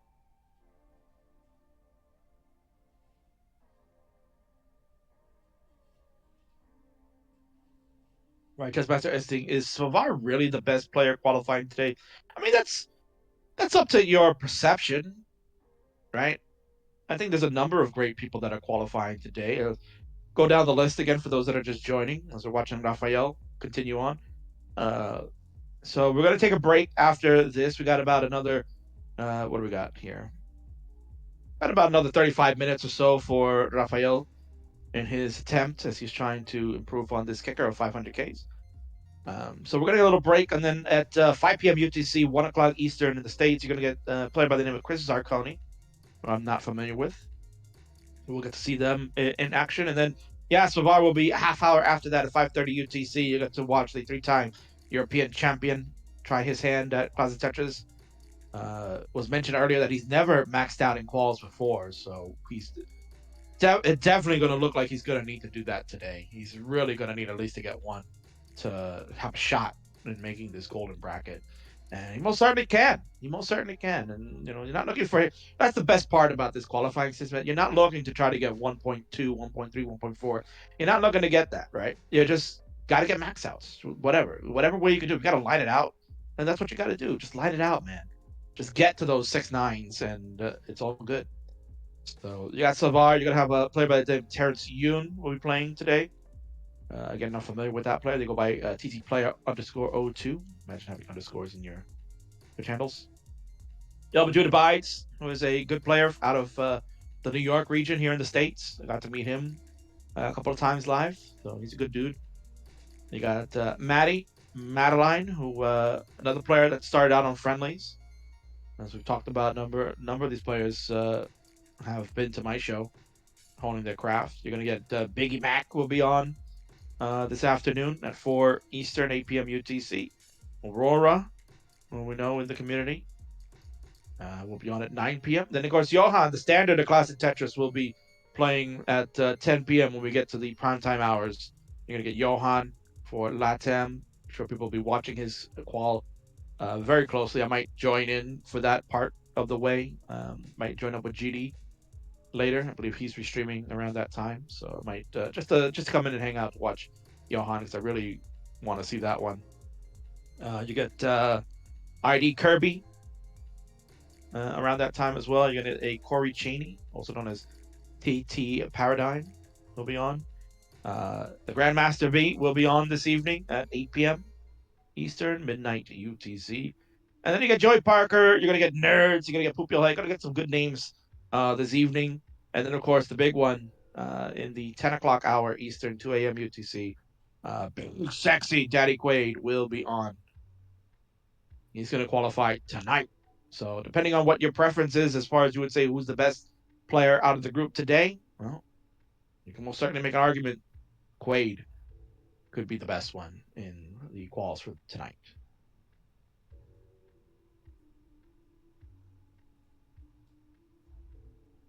Oh yeah, T-Rad. Yeah, Green Tea and Corian qualifier happening later this week. That will be a lot of fun as well. That'll be nice and early morning for the King. The evening time for them in Japan. So at least a decent hour. They're not waking up at like god awful hours to qualify, which is good.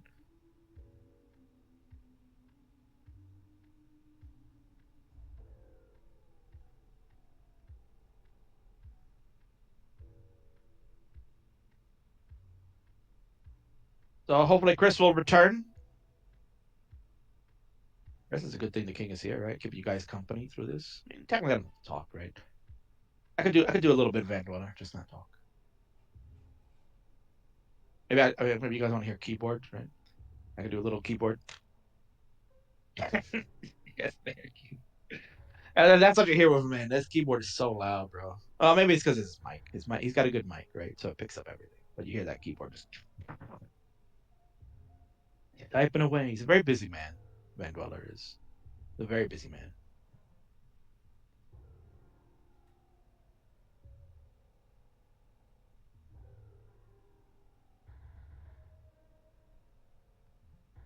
When is Sharky qualifying? I believe he's qualifying this weekend. He's on Sunday, I believe. Yep. He was a big fan of Sharky. But yeah, pretty sure his was Sunday, yes. He'll be going actually towards the end. I think he's really right at the end, like one of the last ones to go. Yeah, there you go. Tetris confirming, yeah. Giggle a bit. Oh, oh, oh, oh, oh, oh my god. Oh.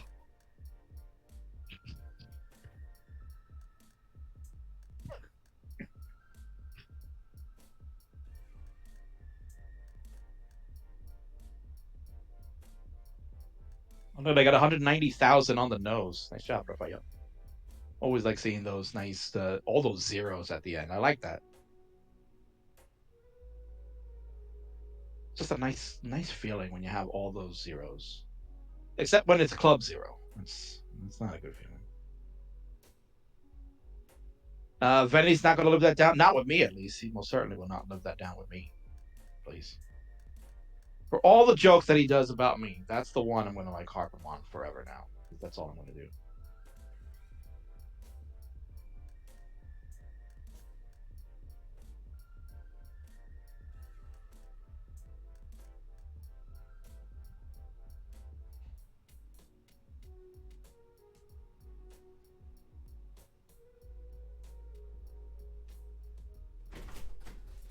I missed your top out on the 69 the other day. And now.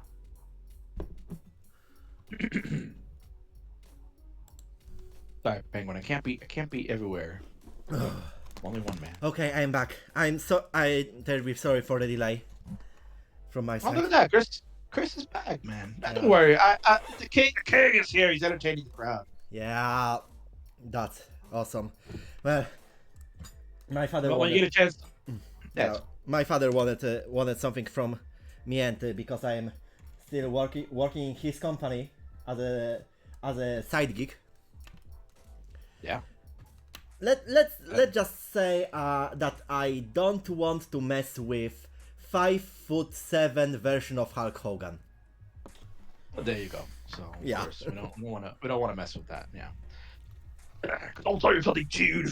If you're not gonna do what I'm telling you to do right now, brother, then I'm gonna drop a leg on you and end it 1, 2, 3, brother. That's exactly what Chris is not wanting to hear. Yeah, But hearing that yeah, Chris, for we gotta the eat- two-time Wrestling World Championship runner-up in Greco-Roman, in Olympics one. But let's see what happened. Oh, 509! Yeah, I was gonna say if you could increase his kicker. Yeah, he's at 509. He's done a nice job there. He's kind of been struggling ever since he got the 500. But listen, again, he might have a personal goal. I don't know what it is. And share it with us, or at least not that I paid attention. But he might have a personal goal. Maybe if he was looking to get to 500, maybe that was his goal, and he might have reached it. So he could be happy with this. Still has less than a half an hour to go. Okay. T-Rat knows. Yes, of course. Does your dad have 24-inch pythons? Not now. Not currently. Maybe back in the day.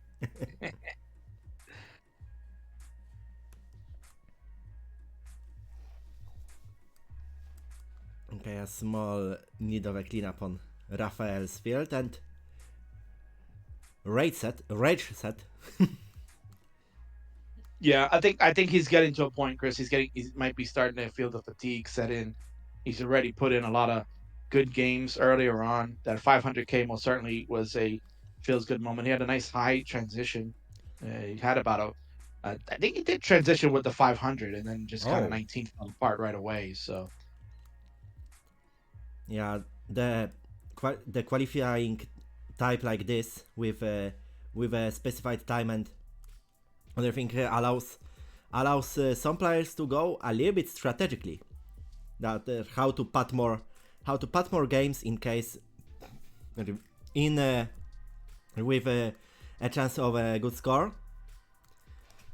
So it happens that some players decide to when things aren't going on up their minds, they decide to reset and start anew.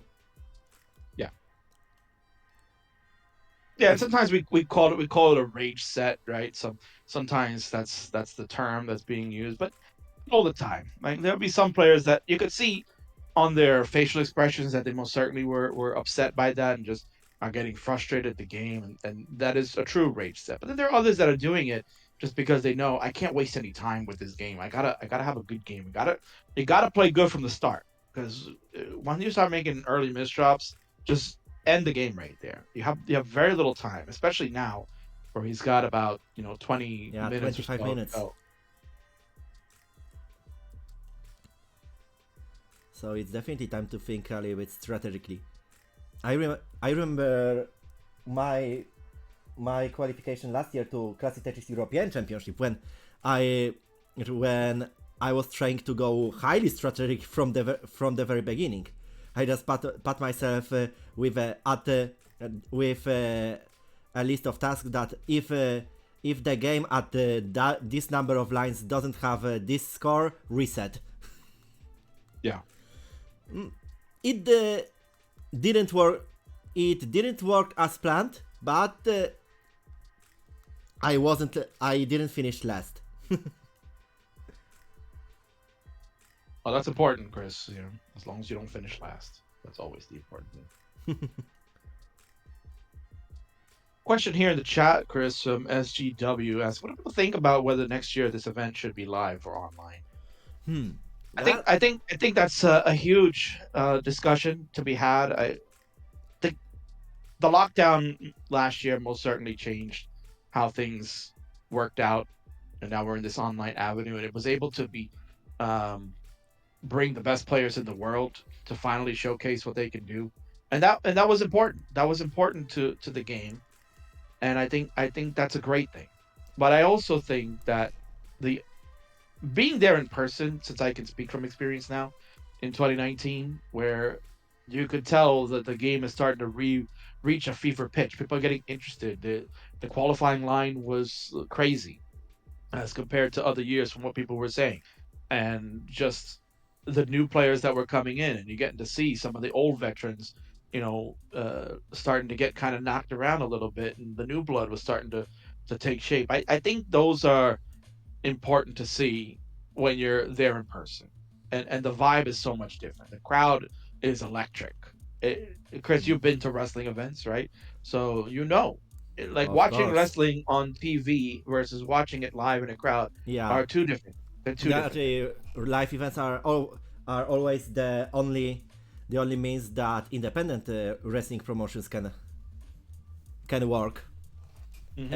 and they work. Like, I definitely agree. Online event is one thing. Live event is the whole different experience because many of on live events there can be many of unexpected things as well. Also the atmosphere, meeting all new people. Mhm. Yeah. And- Personally I think if there would be a way to bring some of the good online players which does not have too much opportunity to travel due to for example financial reasons or others. If we could be able to bring those people to Portland to make it truly the grandest stage of them all, that would be very awesome, but that would require a lot of work, possibly some additional crazy wealthy sponsors. Especially because the online scene basically does not sleep. There are new players and new players of CWC caliber can appear even monthly, even weekly, and that only spices it up, but also makes things a little bit difficult if you want to plan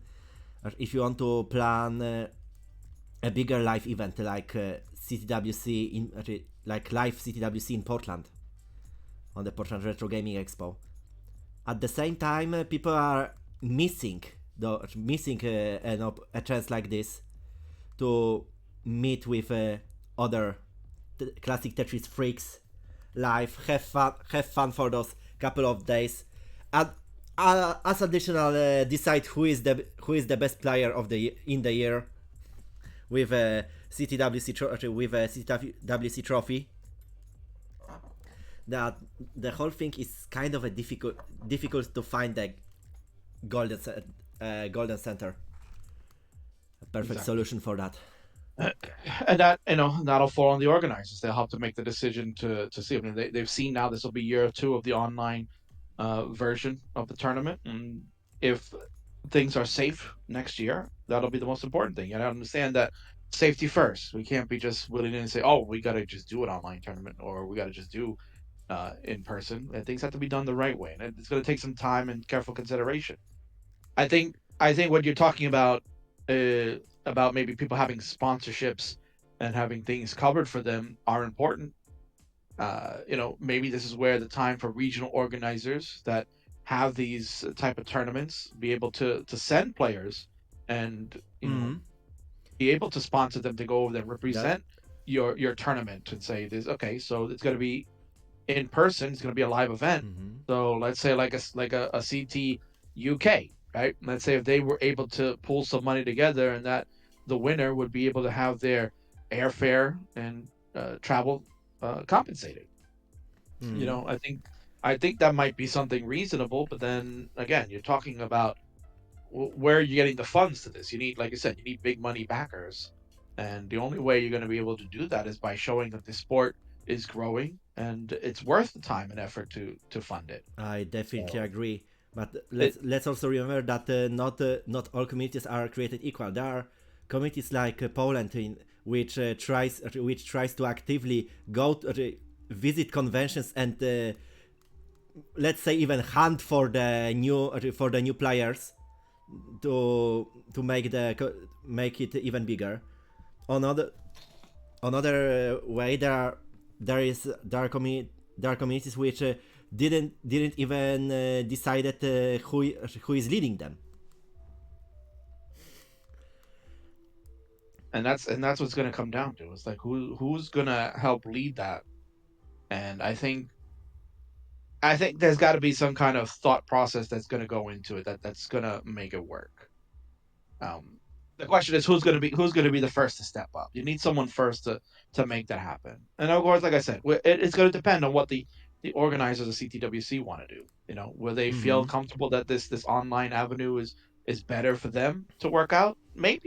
Maybe they'll stick with this. Maybe they'll do something where it'll be like maybe a portion of the tournament becomes a regional where within the states it's like, okay, you'll have a big event, but this will be like for the American qualifying, and then you can continue doing this online avenue. It depends. It's kind of just it's all going to shake down to what next year is going to bring. We already know what the solution is for this year. This is what you're seeing right now, the online avenue. Next year, could things be different with the way the world is? Most certainly. So it's just gonna be a matter of time to figure out.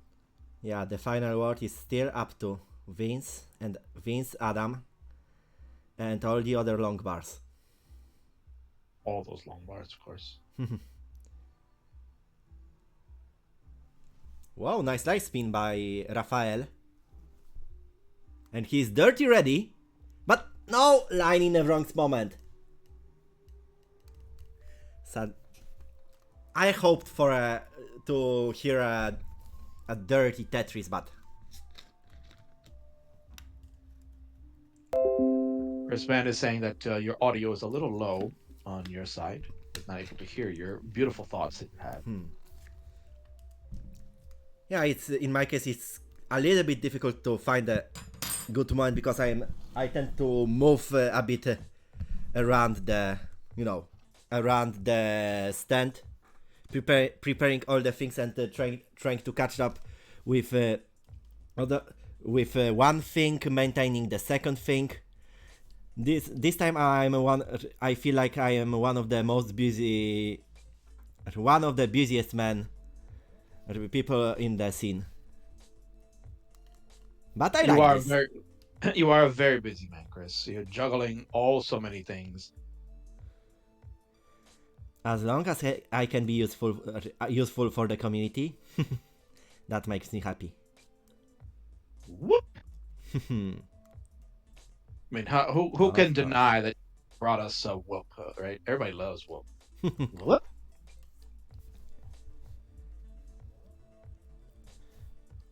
Of course, let's see if there will be an option here because we have quite a drought here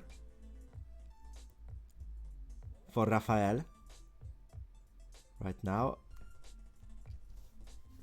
But looks like not now. Rafael doesn't want to give us that opportunity this game. Maybe next one. Maybe I think that's what's happening here, Chris. The fatigue is setting in now. You could tell he's getting frustrated. Yeah. He's only got 15. He's got 15 minutes left. This is it. And yes, Gonzi, the king is finally here. King is on comms. Told you it's gonna happen. And I'm here with my arch rival, Chris Forrest. Of course, we have patched things up. We are buddies now, right? Unless we're on the Tetris playfield, then it's a whole other. Yeah. On a playfield, anything goes. That's right. But let's remember, better be a part of a scene than better be a how can I say this way? I'll write it.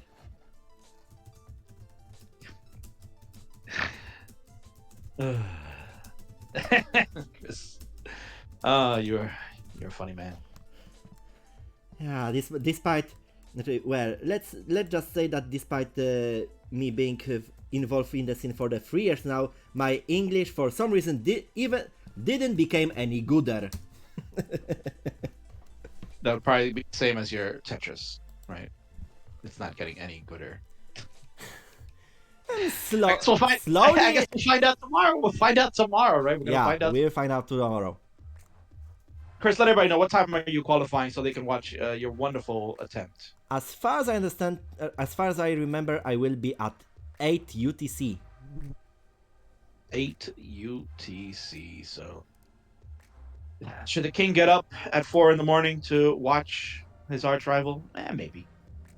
We'll see. Wait, that will be 4 in the morning?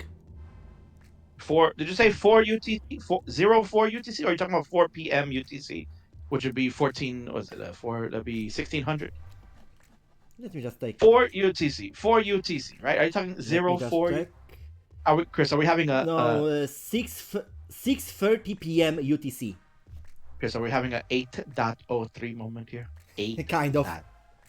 Kind of. It will be half past 6 p.m. UTC. So minus 5 hours. Or, yeah. Well, minus UTC minus 4. Minus 4? Yes. So it will be in your time, it will be 2 p.m.? 2:30 p.m.? Correct, yes, yeah. So I'll be at work, but I most certainly will be watching that. Yes, I'll watch Chris Forrest. I can't wait. His qualification tomorrow at 6:30 p.m. UTC, ladies and gentlemen. Check it out. Will he be able to do something? Yeah, tune in. I will definitely have fun during this qualification, no matter the score. I know that things will end up crazy if I start singing for some reason, because I think we didn't predict that in the rules if the competitor is singing during his qualification attempt. Are you going to sing tomorrow, Chris? If I will feel good about the games, then I might. Chris, are you gonna dress up like a character? Are you gonna have on like some shades? You're gonna maybe have like a like some kind of strange outfit? Are you gonna come out like it's a big wrestling? Like you're having this big entrance? Maybe you come out to some hype music. It may be a little bit difficult with coming up to music, but about the attire, I think I have an idea, but I am not sure if I will be able to realize it. I mean, like, you start the stream. Obviously, yeah, you can't have music in the background, but I mean, you start the stream up, and then all the fans are coming to watch you, and then you just play some, maybe Cult of Personality. That'd be amazing. Yeah, especially if you would live in Chicago, Illinois. Of course, yes, Yeah, but in my case, don't expect too much clobbering time on the playfield. I think the game is gonna clobber you, but we'll yeah, definitely. All right, look at Ophelia here, Chris. He's gotten a good game going now. Finally, I think he's finally starting to realize that he's got to get one good one. Yeah, 323 and not even 100 Not even 100 lines. That was good.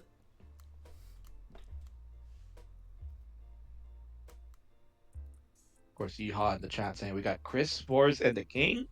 Hell yeah! That's the wrong. It's the wrong guy.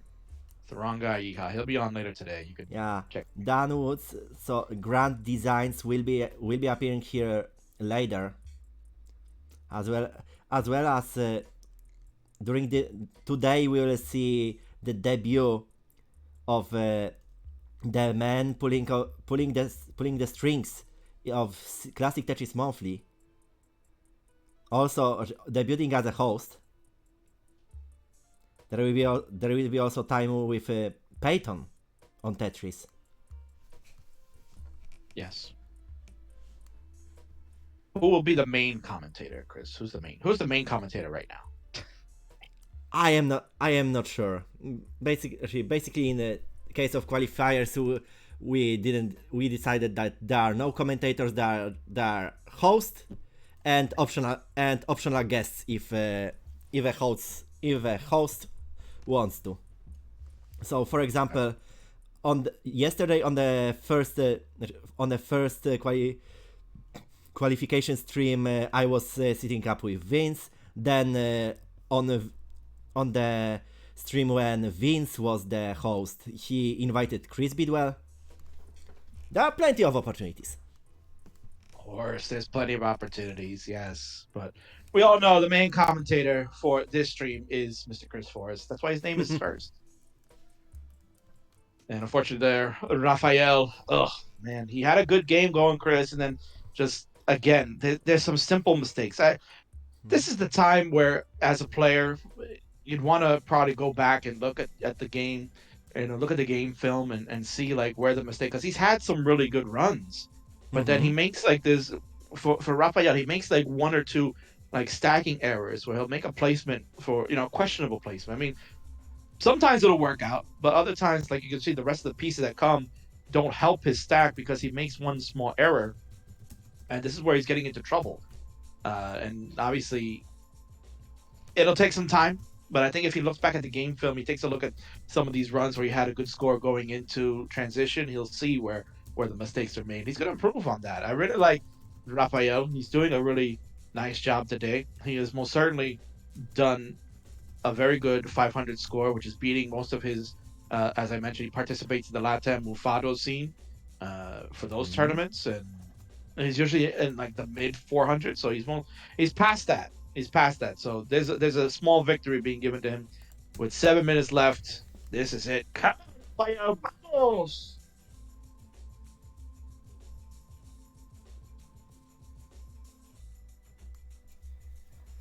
Okay, so Rafael, this may be his second to last game, or maybe even the last one. If he will be able to go deep into level 19, currently with 71,000 points and 16 lines, so there is still a lot of time.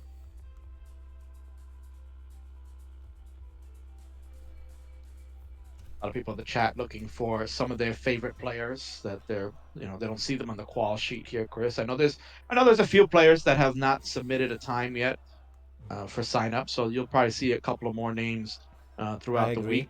I know that some people decided to not take part. Correct. Yes. Yeah, I was going to say that. There are some people that have chosen not to take part either because of, IRL situations, perhaps some personal things going on, or just they don't feel like playing. I mean, that's fine, Chris. You don't have to have everybody playing all the time, right? There's some players that are going to make that choice and choose, well, maybe this year is not for me, just because they can see the way that the game is progressing and how great these players are moving at a huge rate. Yeah, I know one player who decided to not enter the tournament due to his let's say controversial opinion about CTWC approach to the tournaments.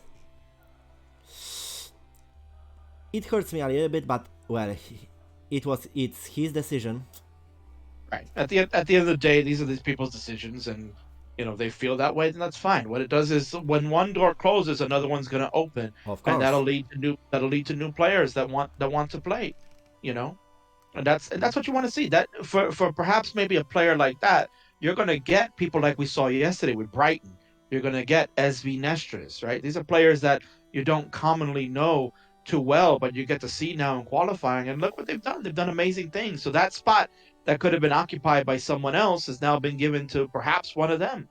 And that's what's going to make the tournament interesting. You're going to get this influx of new players, and that's what you want. You want to see new blood here, maybe taking on some of the other favorites that you love. And it's going to push them. It's going to push everybody to get better. And that's going to grow the scene tremendously. Yeah, I remember the first qualification of today with Yusuf from Azerbaijan when first people were joking that hey mom, I want to see Joseph playing Tetris. Dear, we have Joseph playing Tetris at home. And Joseph playing Tetris at home, a photo of Yusuf, and then Yusuf shocked the people getting a back-to-back, his first back-to-back max out in life.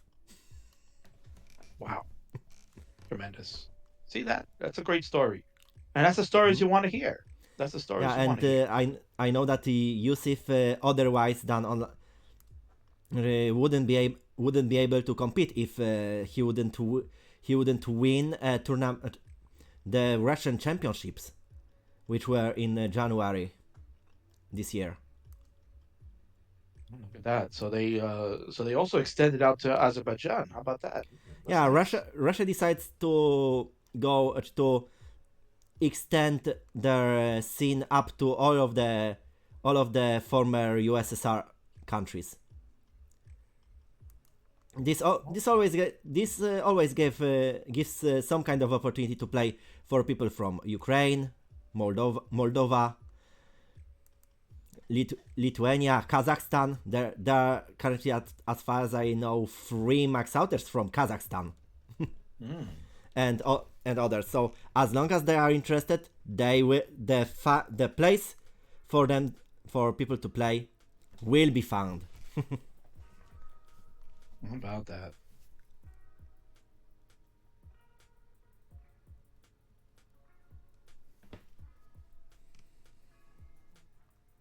Somebody asking, is Jordan the number 1 DAS player right now?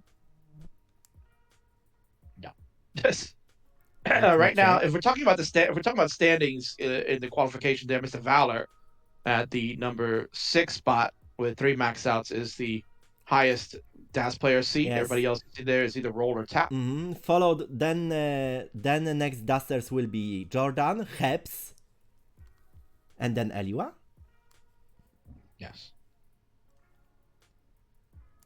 And what about look at Barrett yesterday, Chris? I don't know if you watched his qualifier, but we're talking about people trying to PB in their qualifiers, whether you're trying to get a max out or not. I mean, Barrett for forever has been trying to get to the 900, and he did it yesterday in tremendous fashion. So really, any other year, Barrett would be like, yeah, I'm in the tournament now, made it.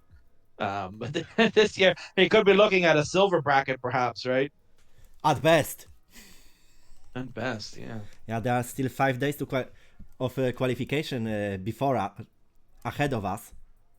So this standings may end up in a Friday, may end up even more twisted than we see today.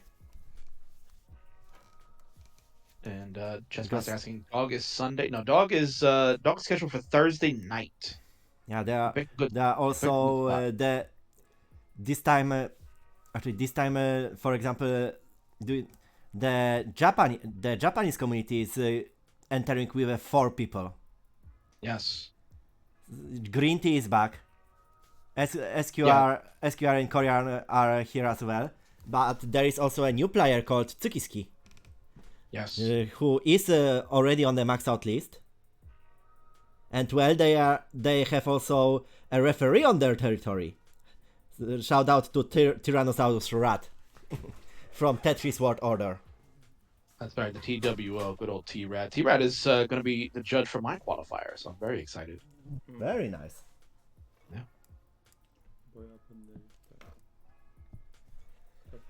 So Rafael with 346 and 20 lines to transition.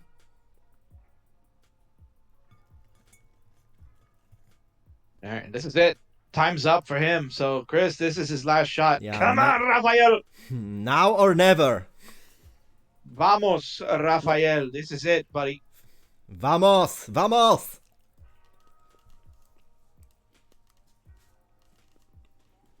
And the bomba Tetris for Rafael. Yeah, where is Latam, man? Latam, ¿dónde estás? This is the time you're supposed to be rooting on Rafael. They have disappeared. Come on, Latam, vamos. This is it. Looks like he's aiming for a transition Tetris. There is a long bar. Whoop! Transition Tetris for Rafael. 464. 2 Tetrises away for a new kicker. And he's going for it. This is where people will tell you line out strats has got to be the way. Just line it out. Can most certainly get a nice easy kicker. But just got to be careful. One mistake here with Das and it can be over. That's right. That's definitely right here.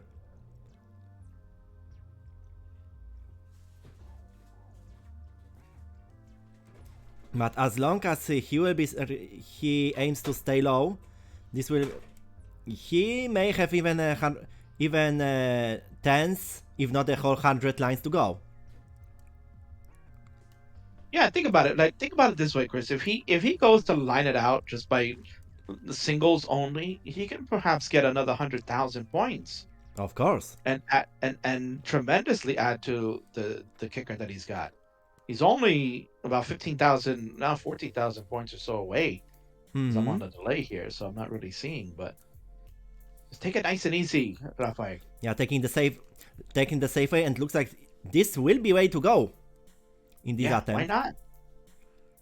I mean, it's the right move. You know, if he starts building up, he could Ouch, see a miss trouble. shift. But he quickly managed to Yeah, see, there you go. solve it a little bit. 1,020 score, gets double. Okay, we have a new kicker, 5 and 10. And now, the only way he may go is forward. But, wow. What is happening? Looks like 5-11 is for him. Was enough for him this time, so. All right. 511 680 is the final score for Rafael. So hopefully he is pleased with that final performance. All 300 of you coming to watch Rafael do his best to qualify for CTWC. His first time going, a 511 score. You got to be proud of that, amigo. I Great job. definitely agree. So now because the next player qualifying will be in next 3 hours, it will be Zarkone from the United States, followed by Svavar from Iceland, and those players will be hosted by Peyton. I think, King, who is now streaming Tetris? Who could be a player which we will be able to make a nice surprise with a huge raid? Of course, who should we raid? There's nobody else better to get raided than someone who is an all-star in the community, someone that is simply a top-tier player, in my opinion. Why not? Let's go watch Dan Vinky, the Kingsman guy over at... No, I'm kidding. Of course, we should go watch Corion. He's warming up, baby. Corion is there. He's telling, shush the crowd.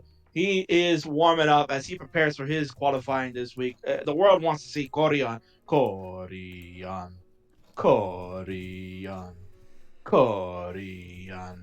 Chris, of course, we have to watch Corion.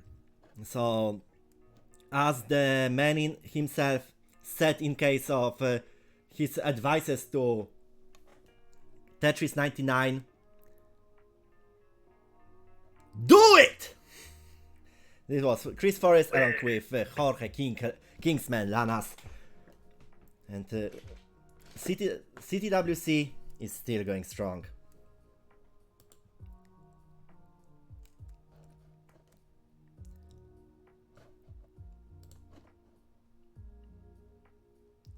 All right, thanks for having me, Chris.